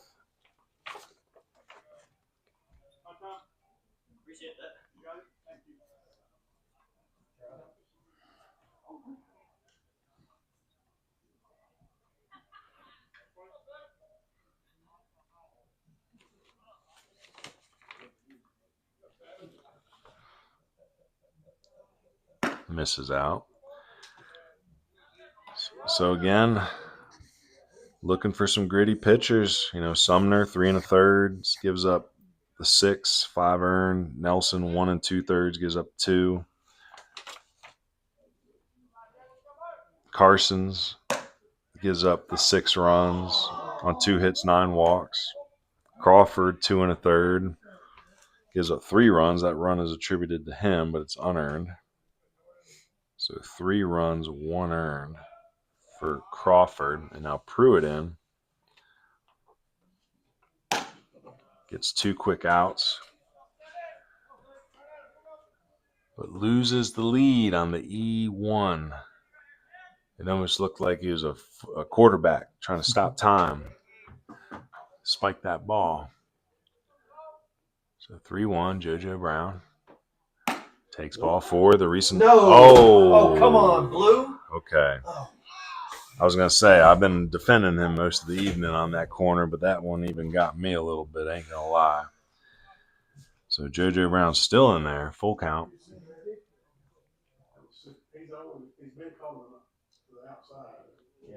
The recent Anderson commit. So again, been a journey for Jordan Brown. He was committed to USC Aiken for a while. Aiken's coaches were let go. They brought in a new staff. They reached out and were interested in keeping him on, but money changes sometimes, scholarships, things along those lines. Threw himself back into the uncommitted crowd, and a few weeks later commits to Anderson, good Division II Christian college down there, south of Greenville. Strikes out here, ends the inning. So 3 outs recorded on 3 batters for Pruitt. Works a clean inning. Heading into the top of the 7th, it's going to be Myers, Costner, and Howell. So I want to mention, too, I do really good recruiting advising. We usually look for 30 players in each recruiting class to work with. So we do a great job with our prospect films and doing initial advising, but some families want help all the way through. I mentioned earlier, I think it's ridiculous to pay $3, $4, $5, $10,000 for recruiting advising with all the good information out there. So my program is a lot more affordable. If you want to call about some costs, I think I have 8 spots left in the 26 group. We got, I think, 22 kids in there, and then got a handful of 27s. I want to say there's like 8 or 9, and I actually got 128. It's a Christ School ball player. So again, if you're in that 26 class and we've been working together a little bit, or you got some initial films done, or hey, maybe you've never even reached out to us before, but give a holler and learn a little bit more about the recruiting advising. It's perpetual. We're not done until you're on campus somewhere. Need you to work hard too, though. The whole theme is I'll bring you to water, but you got to drink it. Seeing that little flyer we made there, that's Malachi Hayes signing, NC Wesleyan. He was a freshman this past year. Got a lot of playing time for Coach Clifton. So rising sophomore and a couple more Mountain Boys will be joining him here in the fall. So final inning, maybe. No insurance runs were able to be scored for Chad McMahon. Oh, Evan Myers reaches out and flicks one, but ain't going to get over the head of Trantham. So it's a soft line out to the third baseman.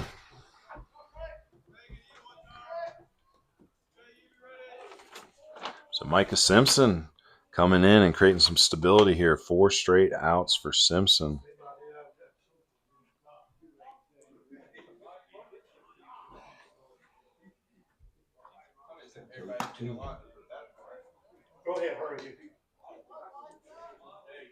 I'm guessing. We'll see. Attaboy. Micah Simpson hitting the corners. 1-1. Painting the corners. We'll see how that works out here. Swing and a miss. He's just so hard to pick up. You just see the way he pitches. He hides that ball so well. Stays closed for as long as possible. Low outside release point. Just gets up on you. He's a low to mid-8s guy. So, I mean, he's not going to blow you away with velo, but I think he's a testament to where pitching is right now. Like, he'll be better than most guys throwing mid-9s because he knows how to pitch. He's got a good mix. That 85-mile-per-hour fastball can look real fast when it's coming out of that low slot. I'd love to see some metrics on him on a TrackMan, kind of get a vibe on release point, extension, and all that good stuff. Misses in there. He's going to run him full. Been a good game. Glad to get a close one here. We'll see how it turns out. Say the other 2 Legion games we've streamed so far were routs. 8-1 against Cherryville and 16-2 against Rutherford. 18-2? Holy moly. It's going to be ball 4 here, so time run is on. Dylan Howe scheduled to come to the plate, but they're going to do a pinch hitter. It's going to be Cooper Collier. Say we know Cooper pretty well. Cooper came out and did prospect filming with us last November. Did some good work together. Got a couple visits in before he decided to commit to Caldwell, Coach Deaton's program. And play a lot of outfield for Coach Schultz over at Stuart Kramer. Hits one on the backside here. Oh, Reagan Smith goes to his feet, or excuse me, to his knees to try to block it. Knocks it down, but does not get it to first base in time. What do you think? E4 or is that an infield hit? It's a hit. He left his feet. So he left his feet. I don't know if he had to on second, kind of a second look. But the pinch hit works out. So Collier goes 1 for 1 now. Replaced Howell. Howell is 0 for 2 with a walk and 2 Ks. So a little trouble now. See if Micah Simpson and the Cardinals can work out of it. Aiden Bradley up to the plate. Aiden having a good day as well. 2 for 3 with an RBI and a run scored.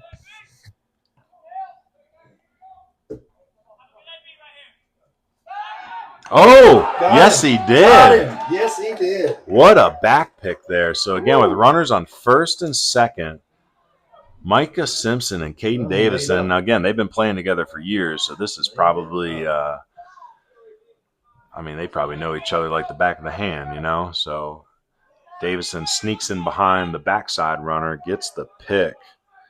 That's Collier. Oh, and a nice diving play by Reagan Smith to end the game. That's one way to do it.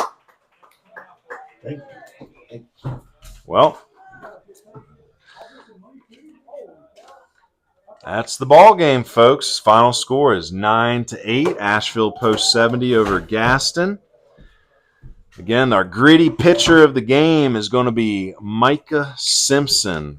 Coming in, working 2 scoreless. Does that give him the win, right? He's the winning pitcher. So winning pitcher. 2 scoreless, has 1 walk, 1 single, strikes out 1, has the back pick there.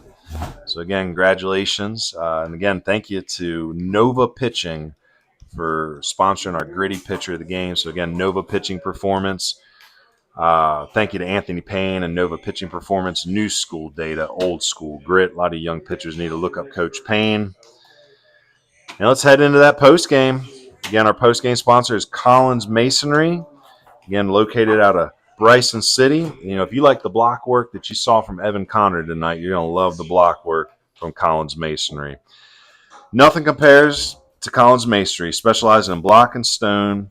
It's your local family-owned masonry contractor with more than 20 years of experience, proudly located in Bryson City, but also proudly serving Buncombe County, Haywood, Jackson, Macon, Swain, and Graham County.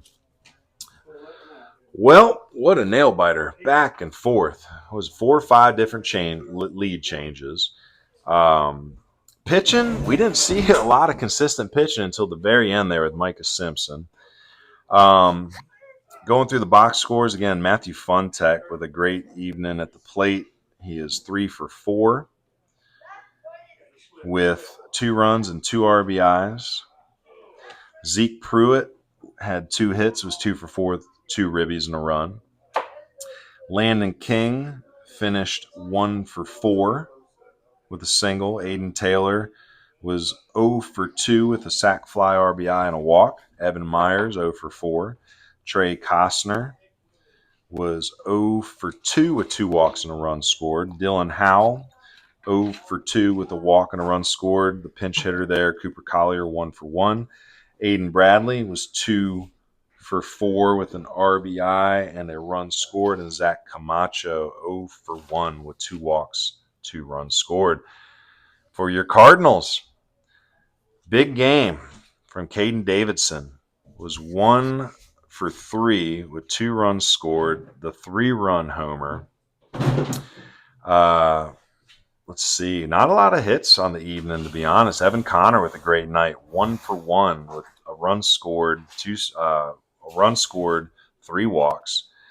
Micah Simpson, 0 for 2 with 2 walks. Great job on the mound. That's about it. Let's see, Colt Nelson, 0 for 1 with 2 walks and an RBI. Reagan Smith, 0 for 2 with the RBI walk. And Tay Trantham, 1 for 2 with 2 RBIs. Well, it's time to announce our Poppy handcrafted popcorn player of the game. I think we're in agreement here.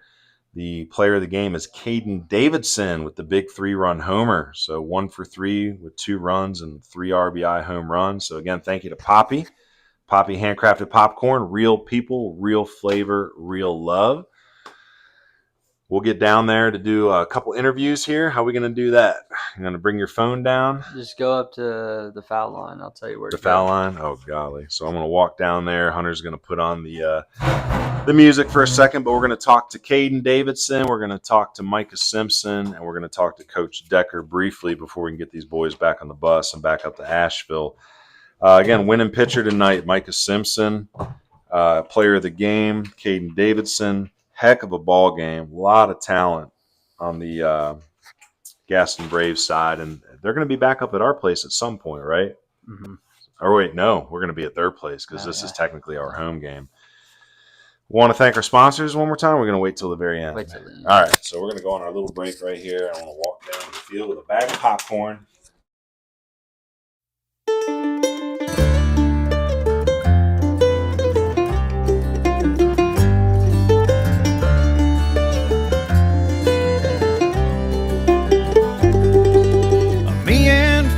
Taylor, 2 young'uns full of dreams. Pacific steamer headed south on the path of the New Orleans. 18 years behind us with a lifetime still ahead. On a bad stretch of the river, getting good at cheating dead.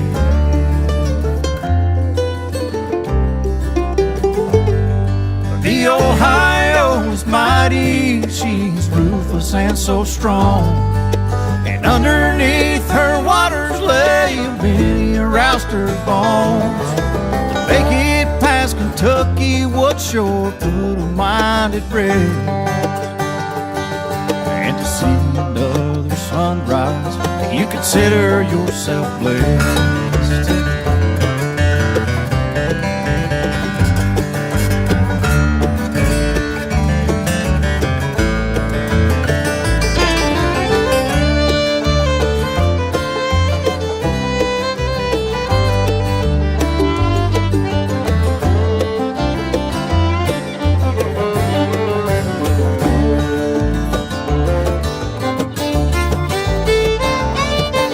First stop was a baker, mine to drop a load of beef.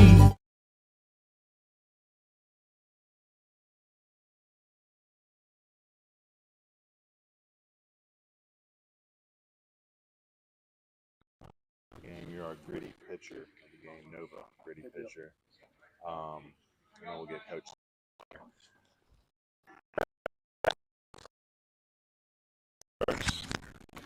All right, so we got a camera here. We're trying to come to the 21st century.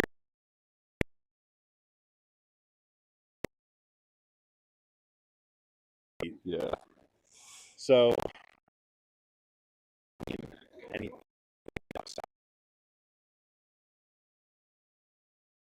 years. So, I guess my first question is, we'll get to the dinger soon. Okay. First question is like, how is this dynamic not different in like or better in any sense, but like how is this a little different than your experience with TC the last few years? Just I guess just like I don't know, just trying to not to like get down, like trying to still stay motivated and like wanting to come out here and just like give your all and just trying to have the like, edge over people. I feel like that's really important. Staying pumped. Yeah. You've already been on the stage. Yeah, exactly. It's not like there's a thousand people here like in the region or the state. Like it is every time. Definitely just staying up. Let's see here. Well, I mean, it was pouring rain when you hit that dinger. We did a little like math up there. I want to say it was about 390. Yeah. What were you thinking in that at bat? Because again, I know you're not thinking bomb. You're probably thinking like, I got to hold on this bat. It's slick. So take me through that AB, especially after walk after walk after walk. What was your kind of methodology going to that AB? Yeah, just hopped in there, think to myself, stay simple, don't try to overdo, try to drive something up the middle, and send fastball, obviously, and just got it and poked it that way. And ball was flying tonight, so helped a lot. Feel good not having to beat up on these guys anymore, and now you're teammates with them? Yeah. glad we have already a good relationship. No one hates us on this team, so hey, look, that's good. You're doing something right when you feel like you're getting the quote-unquote hate, you know what I mean? So yeah. congratulations. Thank you so much. Popcorn. Let's hand that over to Micah. And here, we'll get y'all back on the bus. Definitely. It's in.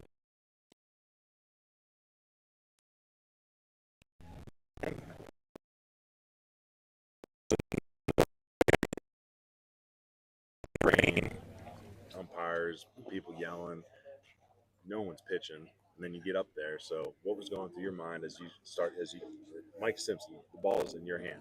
Caden kind of said it. One thing we really work on at TC is, not letting the moment get to us. The regional games are crowded. It's noisy. It's a different energy. But we also play Bob Lewis Fall League games that have 15 people there. And Philly kind of instilled in us, no matter the situation, you're focused on what you can control. And that spot right there is pretty easy for me to get up. I mean, late in the game, a lot of hitting. It was time to shut it down. And this team, these guys want to win really badly, just like we want to. I mean, it worked out for us this season in high school, but these guys have the same desire to win, so it helps a lot. Do you feel taking on leadership roles with these guys? Because, again, they're winners, but you guys are winners. So do you feel some responsibility to try to teach them, bring them into that mindset, especially before a lot of these guys go to college or back to college? I would say kind of the opposite. I think for us, it's coming in here and proving that we can do it no matter what team we're on. It's really easy for people to say, well, you're at TC, you're going to succeed.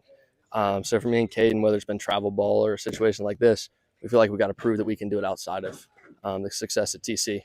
And obviously these guys are really good players too. Different programs, but good players.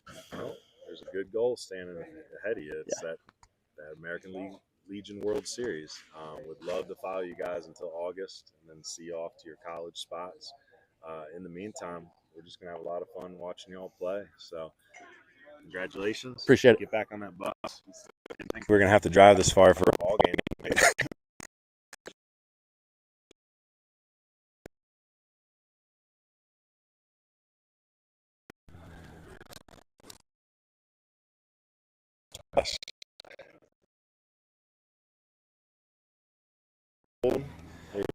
There's some angry, some boo birds. At the end of the day, But, you know,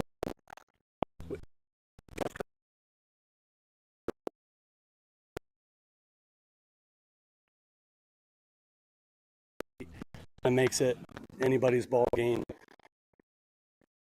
Well coached. Them.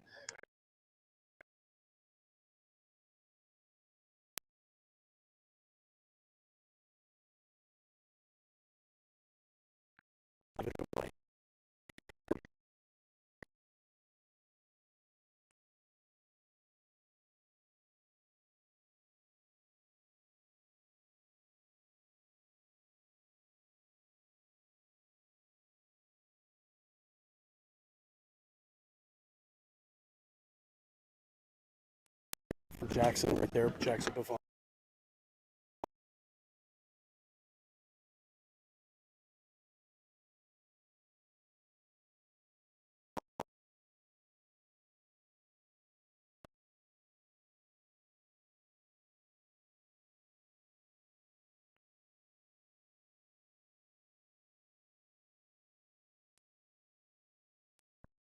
Gelling at the right time, and that's the end of this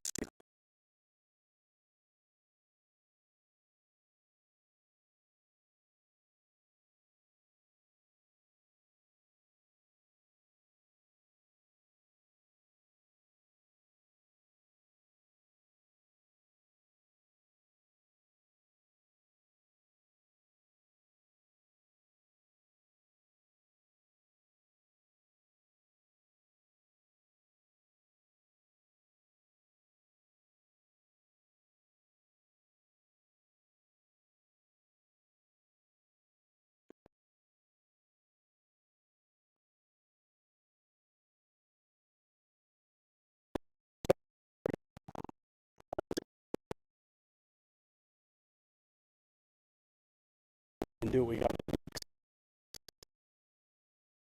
So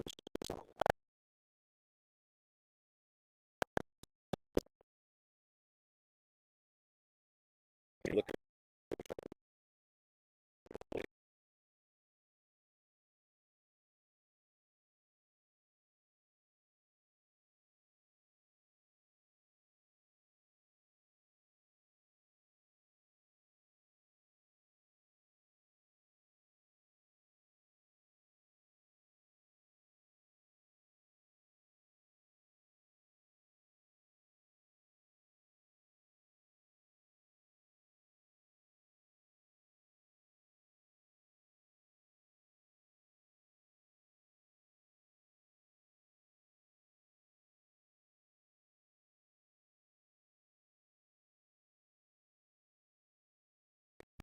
Dash was fun. yeah.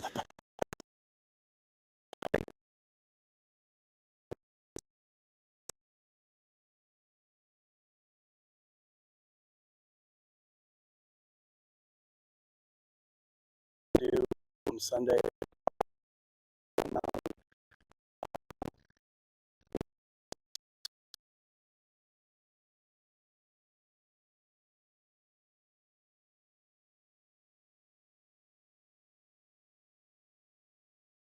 He's going to Get you all back on the bus. appreciate you. Hunter, you gonna?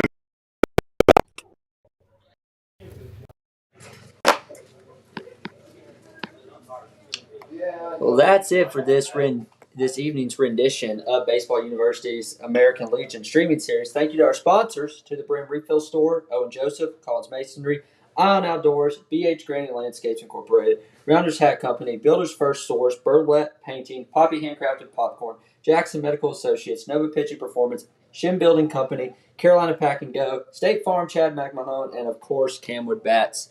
Appreciate all you guys for tuning in this lengthy game. Baseball University of the Blue Ridge thanks you for tuning in to the American Legion streaming series presented by To the Brim Refill Store from Big League Camp in Marion, North Carolina. This has been coverage of North Carolina Area 4 American Legion Baseball, where Asheville Post 70 narrowly defeats Gaston Post 144-266 by a score of 9-8. For Ryan Cook, I'm Hunter Street saying so long.